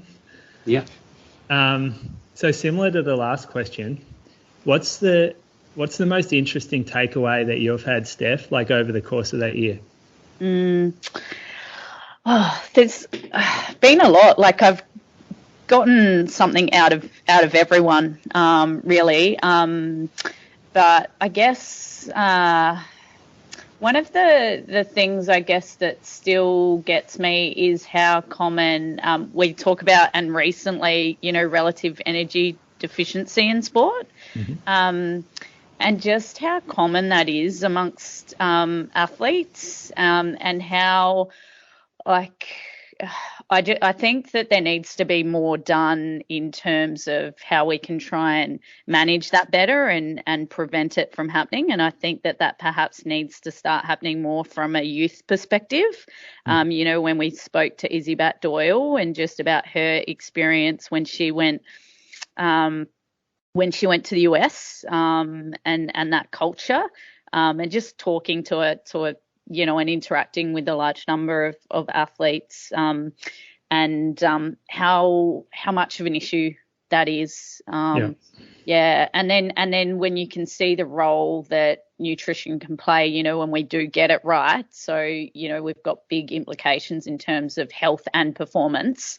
But then when we actually tackle it and start to make sure the athlete is getting in enough energy for what they're doing, what a big change that can make to both the health and performance. So I think that's probably one of the most recent ones. What about you, Alan? What's sort of been the biggest shock or surprise that you've come across, or the biggest lesson? I think one of them was one of our most recent podcasts, again, around relative energy deficiency in sport. We had Sophie Mackay on, who's she's retired now. She was a cyclist who she went on what was then a kind of a notorious selection camp for an Australian women's development team at the AIS, and they sort of rode up Threadbow and they, sort of SAS style, wake them up in the middle of the night or suddenly get them off the bus and make them change a tyre randomly and in the freezing cold or something like that. And she got into a real hole. She was already struggling before that, but that kind of finished her off. And I was very lucky to work with her over the sort of the 12 months after that. And she sort of came back and won a national title not long after. But the thing that really struck me, and I don't think I really understood it at the time working with her, is that she was saying how much that sort of relative energy deficiency and that underfueling was impairing her ability to think through a race situation, like the tactical nous, the decision making, the ability to read a race and know when to go and when to hold back, and that tactical side of things. And she said, as she sort of recovered from the Reds and her performance started to improve, at the same time she was able to improve her decision making process in a race, and that culminated 12 months later in winning the national criterium title. I think the other highlight for me was actually the episode we did around gastrointestinal issues. So Steph, in all our episodes, we have like an expert and then an athlete to provide their perspective. So Steph, obviously, that's her area of expertise, so she did that. But our guest athlete was a pro triathlete, Aniko Lanos, who started out with Olympic distance. He raced in Sydney and Athens Olympics, and then went into Ironman. I think finished second at the World Champs in Kona in the late 2000s. But he then ran into a whole big problem with gastrointestinal issues, and he actually had to fly out here to Australia, come to our clinic at Monash and do the full assessment to actually work out what the problem was, because it took him 2 or 3 years of trial and error, and he just couldn't figure out what the problem was. And eventually, through that the testing that he did in the lab, he was able to overcome that, and he describes that sort of the first race back, which was about maybe 3 months after he'd come down to Australia, and he was on the run leg of the Ironman. He just burst into tears because it was the first race he'd been able to do for, I think, almost 4 or 5 years. His career was on the line, that he was able to, get 10Ks into the run and not feel like he was going to have to pull out because of gut issues. And he actually broke down in tears on the podcast. It was quite incredible. Yeah, wow. That's so head over. It sounds pretty familiar to Brett Robinson, actually, who is one of our marathoners who continually struggles with gut problems in the marathon. But so the Long Munch, check it out, listeners, because it is good. All right, so you guys are on here for a bit of a Q&A. So we reached out to our patrons to get a list of questions. And I'm just going to fire a few at you because I haven't structured them or ordered them. Now, I'm going to go from the top down. So, first question we had was, what's the recommended ratio for the 3 major macros for an endurance athlete? Someone training. I'll just throw out. I know you guys love the it depends stuff. So I'm going to go and say someone who's running 100K a week, who runs 30K on Sundays, training for a marathon. All right. Well, this one's easy because it doesn't depend. Good. You love that. Because the answer in this case is you don't use ratios at all in sports nutrition. So in general sort of population health, we talk about, what is the percentage of calories that come from fat versus protein versus carbs. We don't use those ratios at all in sports nutrition. And the reason is that we tend to describe our needs in grams per kilo of body weight per day usually, or sometimes even broken down on a per meal basis. Particularly in the case of protein. And so I guess the way we tend to think of it is that your protein needs stay fairly consistent from day to day. There's a little bit of debate around this, but the general consensus is somewhere around 1.6 to 1.8 grams of protein per kilo of body weight. So multiply that by your body weight in kilos per day is about right. Now, there's a bit of nuance in terms of how you spread that out over the day, but as a general rule, whereas your carbohydrate needs are going to go up and down depending on your training. So, depending on what sort of event you're training for, what your training schedule looks like, you might have some really big days and then some either really easy or complete rest days where you're not exercising at all. And so your carbohydrate is really your high intensity exercise fuel. So it makes sense that you need more of that leading into those hard sessions. Whereas on a day that's a complete rest day, your requirement for carbohydrate is almost nothing. So the carbs will go up and down depending on that. So it means that the ratio is going to be different if you actually calculate it. It's going to be different on each day of the week depending on your training schedule. So it's more about matching the carbs to the training than it is hitting these ratios. And I'll quickly ask a question on that. So let's just use the example of this runner who on Saturday afternoon starts maybe fueling a little bit for his Sunday long run, ups his carb intake. Sunday afternoon after his long run, he will have to recover with a higher carb meal, won't he, or several high carb meals? When does the recovery period finish? When does he start to back off his carb intake if Monday and Tuesday are low training days? Yeah, well, if Monday and Tuesday are low training days, I'd probably argue he doesn't necessarily need to go high carb in that post-training period on the Sunday afternoon anyway. Okay. Because he's got until whenever the next hard training session is to recover that carbohydrate. And if that's 2 or 3 days, then probably just your normal eating and drinking is going to get you there without having to be too aggressive or deliberate about it. Now, obviously, if you were backing up, 2 hard days in a row, that's obviously a different story because then you've got a smaller window, I guess, to restore that carbohydrate before you've got to go out there and do it again. So it's more about, I guess, that window until the next session, I guess, will dictate how important that is or how aggressive you need to go with the post-exercise intake. Well, that's interesting because a lot of the runners, even in our group, will use Sunday afternoon as a bit of get it like a cheating sort of day. It's like, I've done my long run. I can just do whatever I want. The Savo, we'll go out for a big breakfast and then we might have pizza and beers and that kind of thing just because you feel like you're filling the hole. That's not necessarily the case. Yeah, well, I mean, I guess the way I describe it to people is imagine you're going on a road trip. Let's say you're driving from Melbourne to Adelaide. There's no point rocking up to Adelaide and going, right, we're here. Now let's go fill up the car with all the stuff we need to bring. Yeah. You've got to fuel up before you're going to use the fuel, not after you hit your destination. Interesting. Yep. And I think the thing with that as well is, if you don't have another like hard session or long session the next couple of days, then that's okay. But then if you do, then that may be where you need to get it in, and then just make sure that we're still getting in sufficient energy intake for you as well. So where does fat fit in the mix, Steph? Is that just an extra on top to make up calories, or what? Yeah, generally, like, I mean, in terms of when we tend to like look at plans and work out plans, then we'd normally prioritize making sure we've got, your protein hits, etc., and then periodize the carbohydrate depending on what their training is. And then what we'd tend to do is then look at, okay, well, what's then left over in terms of energy intake, and then that can generally be coming from the fats, and prioritizing that to be obviously coming more so where we can from, your healthy fats. That's talking about an individual that is following that way of eating. Obviously, you've got some people that prefer, a higher fat way of eating, and then we may do that differently. But yeah, generally it's kind of a bit of that left over. Yeah. Okay. So next question. We have cross-country races that are held in the afternoons here, and I've suffered this myself, what to eat in the morning, and then having a bad experience during the race because of getting the breakfast wrong. So how do you sort of strategize your nutrition for a race that starts in the early arvo? Yep.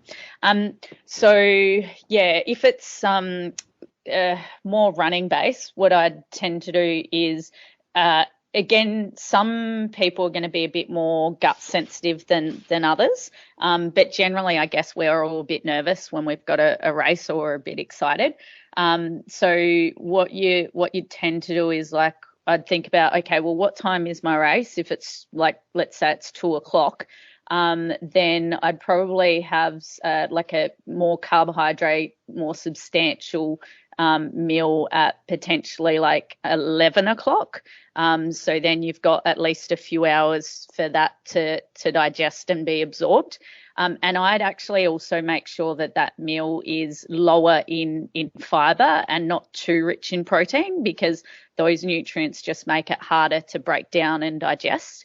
Can you just throw a few examples out? Examples? Yeah. Yep, exactly. So what I do is, like, I do like something like a couple of white bread sandwiches as an example, not whole grain or grainy foods, and maybe a bit of ham and salad, but not, a monumental amount of salad and veggies. It might be a couple of wraps, or it might be a large wrap and more liquid-based nutrition. So it might be a large wrap and a sports drink even, or a glass of cordial. So it's just really easy to digest.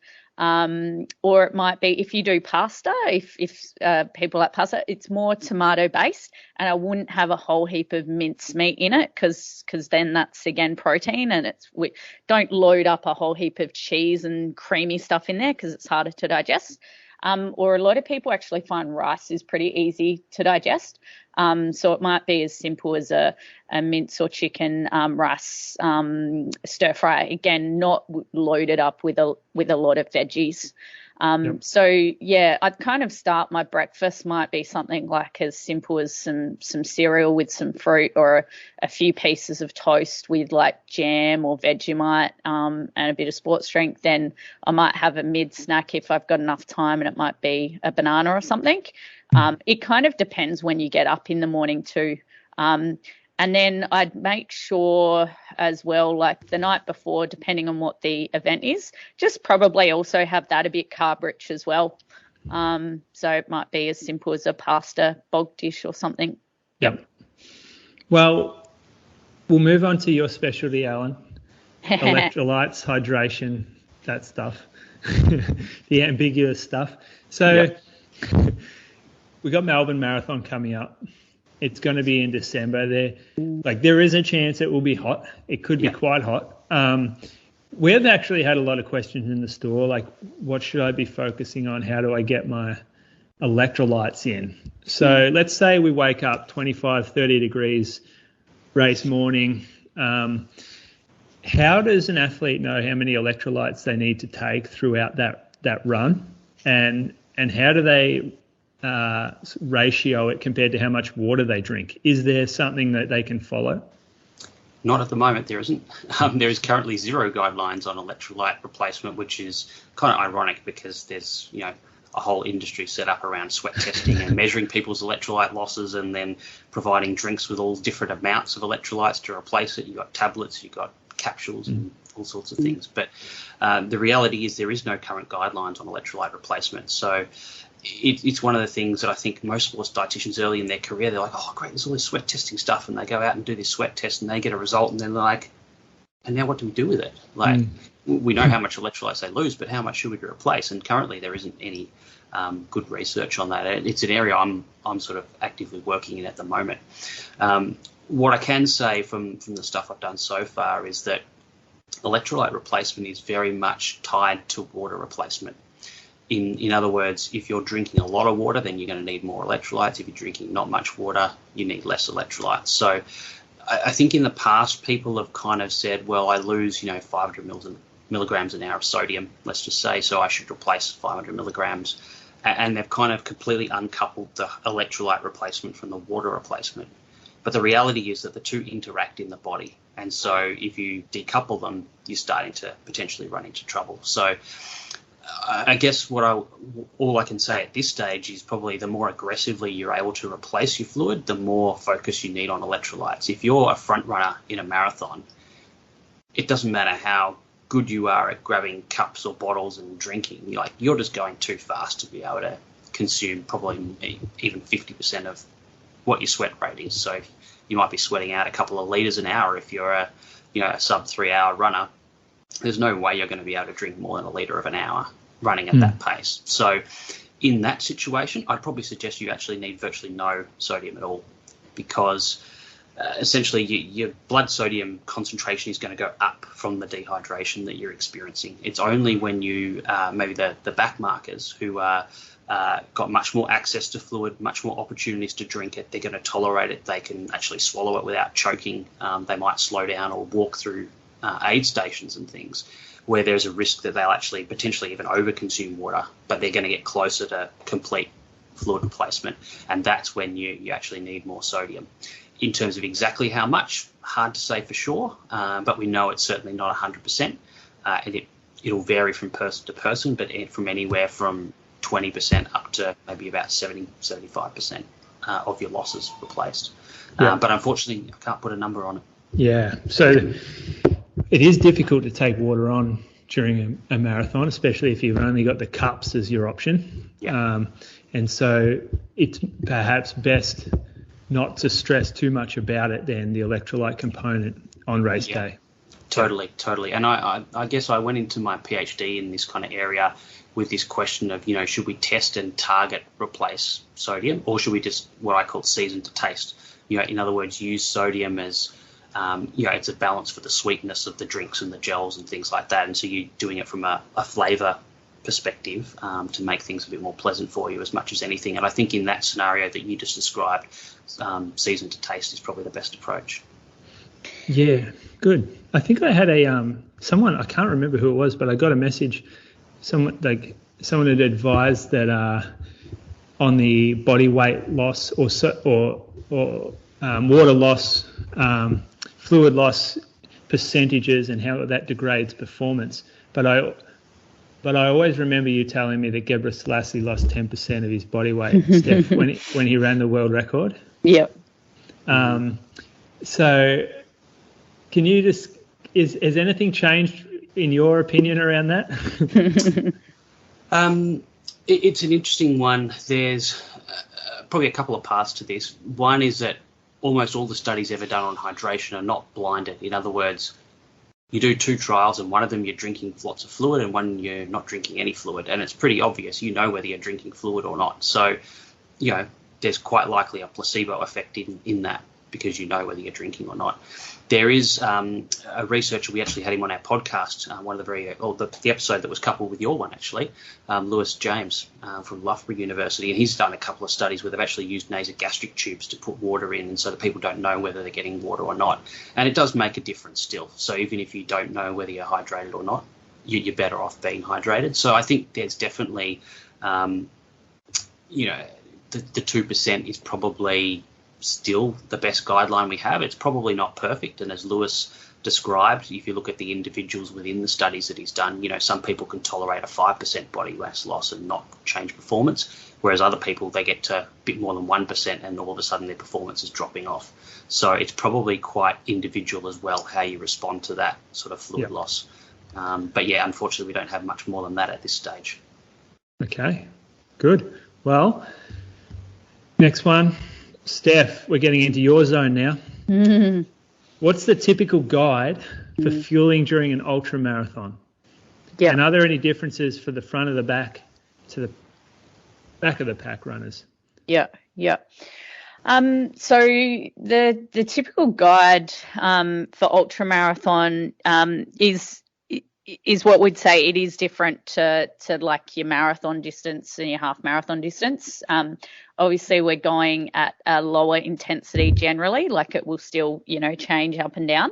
And then the other thing that's super common in particularly in ultra endurance events is gastrointestinal symptoms.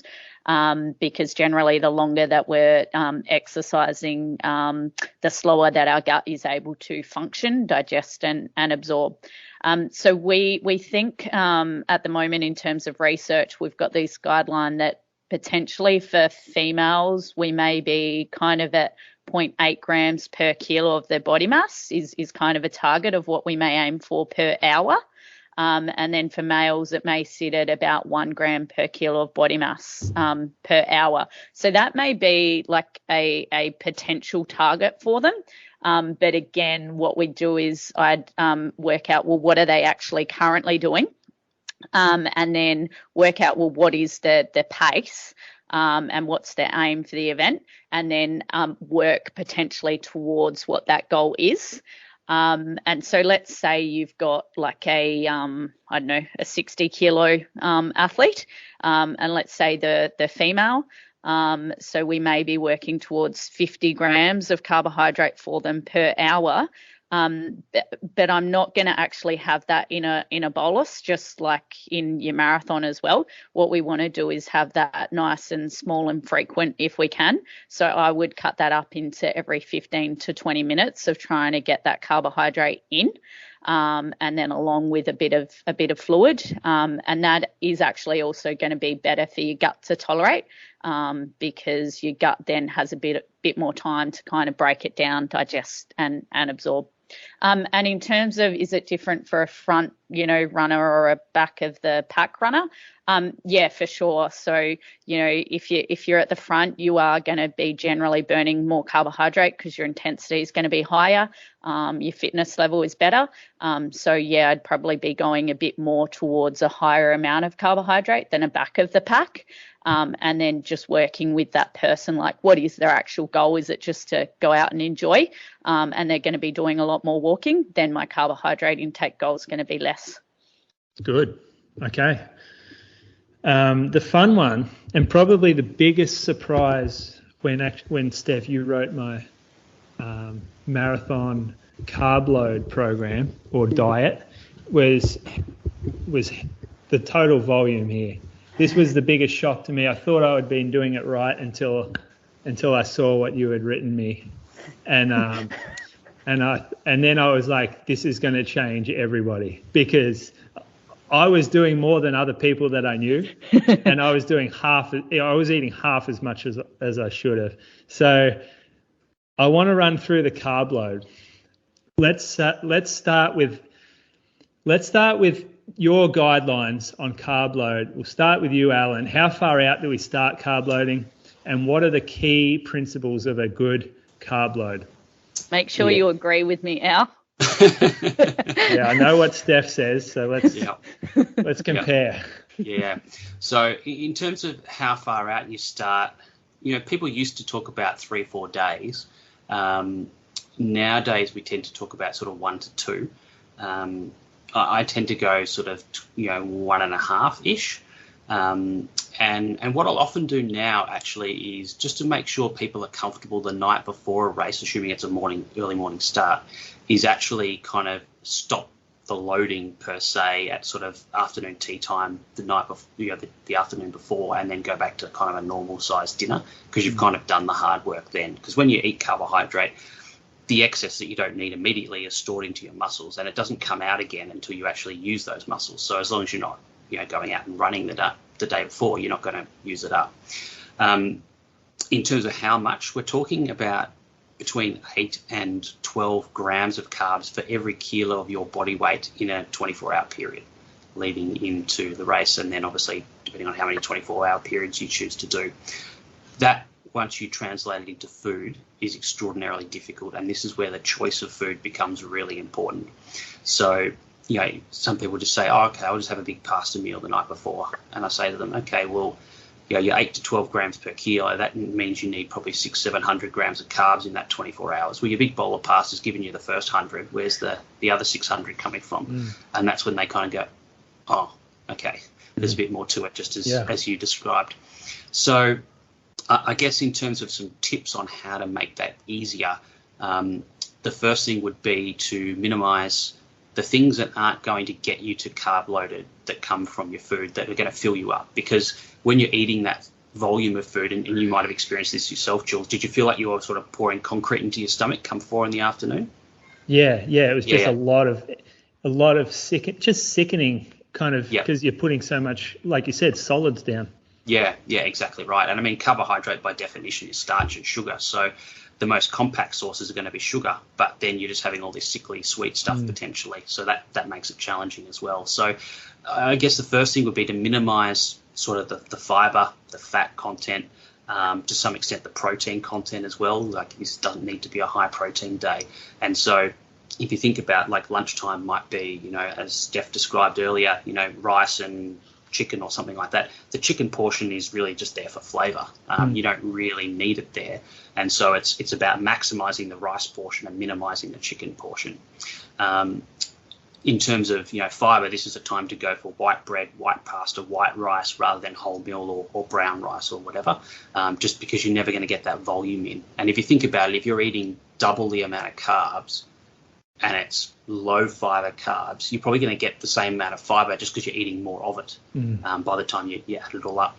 And then the second thing I'd really emphasise is using fluids to get your carbs in, because, if you're going to be drinking water anyway, if you're not getting carbs in the liquid, then you're going to have to drink that fluid and then eat food that has the carbs as well. Why don't you get them both in the one package? It makes life so much easier in terms of the total volume. So when it hits your stomach, a can of Coke is not a great deal different to a packet of lollies, if that's a similar amount of sugar.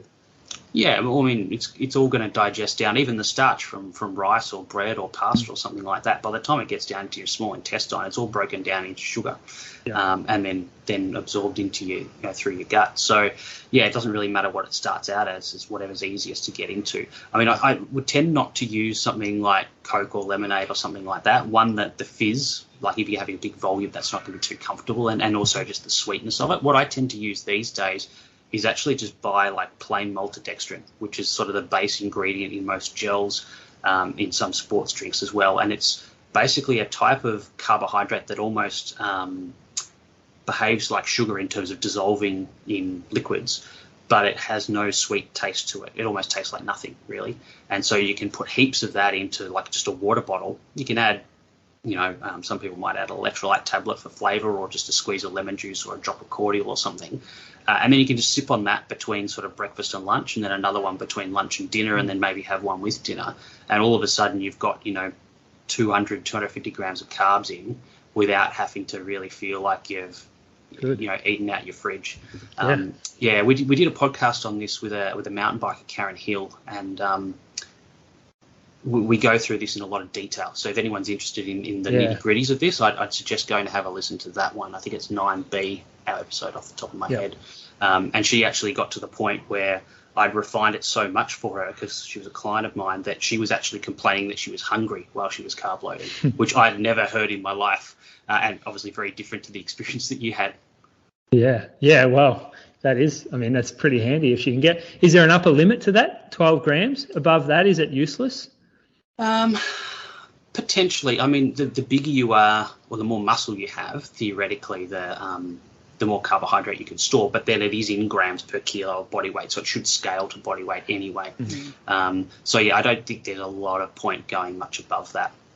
Yeah, I think it's only like sometimes the Tour de France guys, right? Like, because they're like stage after stage after stage. That's where they, can potentially, some of them are hitting like 15 grams of kilo per body mass, but again, lighter body weight too. Yeah, but also they're in a situation where like they've got the 4 or 5 hour stage today, and then they've got another 4 or 5 hour stage tomorrow. So they're consuming a bucket load of carbs during the stage. And then they're almost like carb loading within a shortened time frame that afternoon and evening for the next day's stage. And so you almost got 2 back-to-back carb loads joined together. So you're right. I mean, they can hit 18 grams per kilo, but a lot of that is from the first stage rather than preparation for the next one.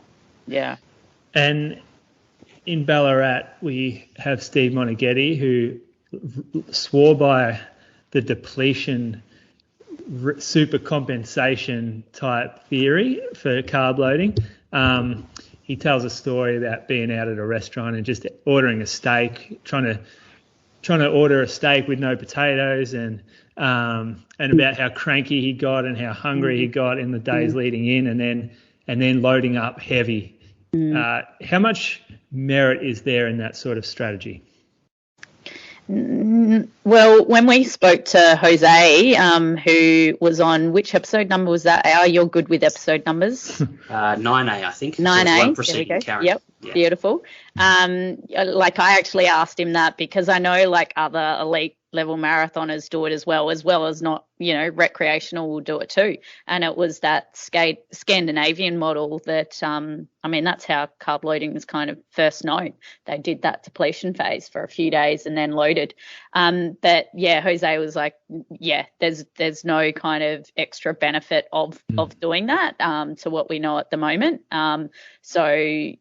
Maybe Steve found it beneficial because he, I don't know, felt so terrible and then you feel so bloody good after. So maybe there's a psychology perspective of that. And I think like the important thing is just make sure that when you are doing that loading period, we say 24 to 36 hours is sufficient, going along with a good exercise taper. Often athletes are not so great with their exercise taper, so that may be where you need to bump it up a little bit more if they're not tapering. But they should be tapering. Yeah, you'd hope so. You'd hope so. Yeah.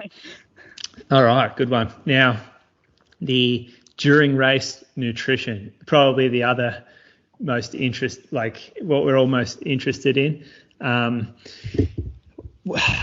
guess we'll start off with guidelines again. You touched on it with the ultra marathoner, Steph. As we move down to the marathon, do we need less or more carbs? What is the upper limit for an athlete in terms of carb intake? Yep. Do you want me to go, Al, or you want? I'm happy to go if you want. Yep, whatever. Yeah. All right. Yep. So, the guidelines around this changed about 15 years ago to kind of suggest, up to sort of 90 grams an hour of carbohydrate is possible. The thing to remember, I guess, with a marathon, there's the shorter duration, but also the higher pace that you're running at. So theoretically, you should be using more, you're burning through more grams of carbs per minute or per hour of running compared to an ultra. And so what you tend to see if you get someone in the lab and you measure how much carbs they're using per minute or per hour at sort of race pace, it's always going to be higher than what you can possibly consume during exercise. And particularly in the marathon, we talked about it with fluid earlier, like it's just so much harder to chew, swallow, tolerate that volume because of the intensity that you're running at and the amount that your gut's bouncing up and down as well. So, that guideline of 90 grams per hour obviously came out of lab research, primarily in cyclists. and it does get used in professional cycling. Some people can even push that higher again. But what we tend to see over and over again is just that amount for the vast majority of people just doesn't work in running, either because they don't tolerate it from a gut point of view, or they can't physically access 90 grams of carbs like along a course. Or they just don't have the opportunities to drink or eat that amount of carbs without, choking on it or having to stop running, which obviously if you're at the competitive end of the field is not an option. We actually spoke to Andy Jones about this for the Breaking 2 project, and he said that they aimed for about 70 grams an hour, and obviously they were able to increase the access to carbohydrate because they could feed them off the bike as regularly as they wanted. So they weren't limited to stationary aid stations every 5K along the course. And even then, he said they didn't get through that whole 70 grams an hour. So it was probably somewhere between 60 and 70 grams per hour was about what they managed. So I think in a marathon, it's not so much about what you actually need. It's more so about what you're actually practically going to be able to achieve. Yep. So I think if you're going for somewhere around that sort of 50 to 60 grams an hour, you're probably doing pretty well in most cases. And if you're just doing it to finish, you're doing it for charity, something like that, and you sort of 4.5 hours plus, probably only about 20 to 30 grams an hour is enough to get you through, and it's more there to be protective of your gut as much as it is to fuel the exercise. So a gel an hour almost for that sort of athlete. Yeah. Yep. And with that gel an hour, try and make sure you start off that early if you can, because we know that when you consume the carbohydrate, it could take anywhere from 45 to 60 minutes or so for it to actually get to your muscles. So we always get kind of this hit when we initially take something because of our brain, our receptors. So we feel good when we put carbohydrate in our mouth, but for it to actually be used for the muscles, it takes time. So Alan and I would always usually say start earlier rather than later. And what we'll often say is back it off near the end, like in your last 30 minutes or so, or of your marathon. And if you just can't, stomach things, don't worry about it, or just swish some carbohydrates, spit it out if you want. You'll still get a benefit. But yeah, don't just listen to the gels that you see, because often you'll see in all of them, take it 45 minutes into it, but that's a bit too general. And there was a bit of a war on fructose for a while, wasn't there? We had a lot of products coming out saying no fructose, and that was their selling point. Is that something to avoid? So fructose, I guess, has been, obviously a bit maligned, probably more from the health point of view rather than the performance aspect. With the way that carbohydrates absorbed from our gut during exercise, there's kind of two mechanisms. So basically all the carbohydrate we eat will digest down into one of three sugars. So glucose, fructose, and what's called galactose, which is one half of lactose. So it only really comes in dairy products, so it's probably not relevant during exercise. So it's primarily glucose and fructose, and there's a ceiling or a limit to how much you can get out of your gut and into the bloodstream, per minute or per hour. And for glucose, it's thought to be around 60 grams an hour, and then fructose can kind of be additive. So if you're going much above 60 grams an hour of carbs during exercise, actually the fructose is required because you need that to be absorbed through the other channel in the gut wall. I guess the other thing that people might talk about, and maybe you can add to this, Steph, is the potential malabsorption of fructose and then causing gut issues, because it is technically what we call a FODMAP. But generally speaking, if people are having that alongside glucose, it's reasonably well tolerated for the most part, and it's some of the other FODMAPs that are often causing issues. I don't know if you want to add to that, Steph. Yeah. No, you said that well. I think, exactly that. If someone is trying to get more than 60 grams of carbs an hour, which some people will, then that's where you do want to potentially look at the fructose, particularly if you're going more than 70 grams of carbs an hour. And that's why you will see that in your gels, that there'll be glucose and fructose, because they're kind of marketed generally to that. But there's definitely heaps of gels that are just glucose or maltodextrin based because, for a number of reasons, because they know it might cause a gut issue, and also maltodextrin based because it's less sweet.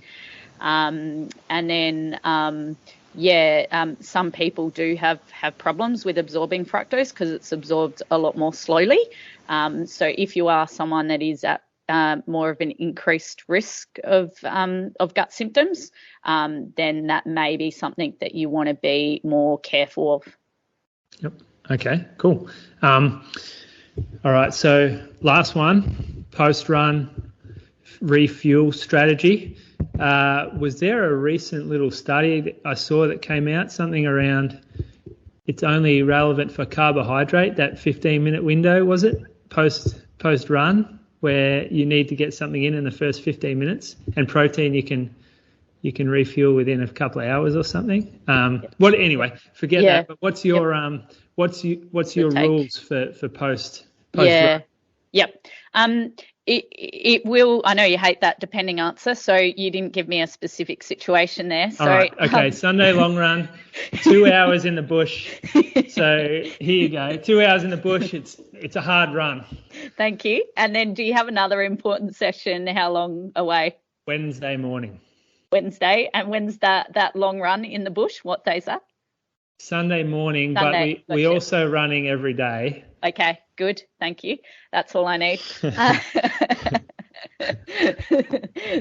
all right, I would try and be proactive in your recovery nutrition if you can. I think it also just puts good habits in there for you. So, if we wait too long, we're more likely to get tempted with, I guess, less ideal choices, or we might forget about it. So generally, if we can get something in soon after, our muscles are the most receptive, particularly to carbohydrates soon after exercise. So it will just be able to absorb and take it on really well soon after. If I was having another hard session, like particularly in multi-stage racing, then if it's less than 8 hours between another hard event, then I'm going to be like even more proactive in getting something in. So I would try and get in some really easy to digest carbs to start with.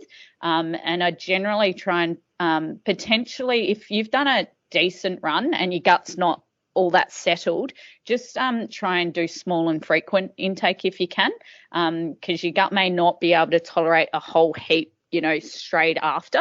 So even if you made that into liquid nutrition, it might be a fruit smoothie or something, and you can just sip on that. Might even be on the way home if you've got a long trek back. And I'd also try and get in some protein for sure, because that's going to help with your muscle repair, tissue repairing, and your recovery. So generally about 20 to 30 grams as general advice of a protein hit. And again, if you had like a large fruit smoothie, so you've got 500, 600 mils of milk in there and maybe even some yogurt, you've got your 20 to 30 gram hit in there. And then you've also got fluid and electrolytes in there as well. So you'll retain that fluid really well because you've got the nutrients in there. So post run, I'd always be thinking about getting in some hydration, so rehydrating, and then repair. So that's the protein aspect, refueling the carbohydrate bit, and then small and frequent just from the gut bit. And then from immune health, get in some of those carbs. And then when you can, get in a bit of fruit and veg as well, and that will just get your vitamins and minerals in. But yeah, then if I've got another hard run 8 hours later, I'm kind of doing that, like continuing to get in carbohydrate to make sure then I'm ready for the next run. Okay. Anything you'd like to add to that strategy, Alan? No, I think Steph's covered that off nicely with what we call the R's, the 5 R's of recovery. So, yeah, I think it's fine. All right. I got one more question then. Melbourne Marathon's coming up this weekend. No, a couple of weekends. Now, what are your 3 tips for what are your 3 tips for an athlete going out there and maybe doing a marathon for the first time in terms of their fueling? We'll do 1 tip each, actually. Steph, you can get the first crack at it. First crack. Well, my biggest tip is make sure whatever you're going to do on that race day, you've done in your training. So I really, really hope that you've practiced some of your nutrition in your training. Don't copy what your peers do, please. Like, make sure you practice on yourself, because we are all individual. And I'd say just small and frequent intake if you can, and be mindful. Generally drink to thirst, even if it's a hot day, generally drink to thirst. All right. She's taken 3 tips, Alan. Sorry. I hope you've got one left. Yeah, well, I think they were kind of all 3. The only thing I would add potentially to that, and it's kind of an extension of what Steph said rather than anything different, is think about, do you know what products they're providing on course in terms of aid stations? SIS. Okay.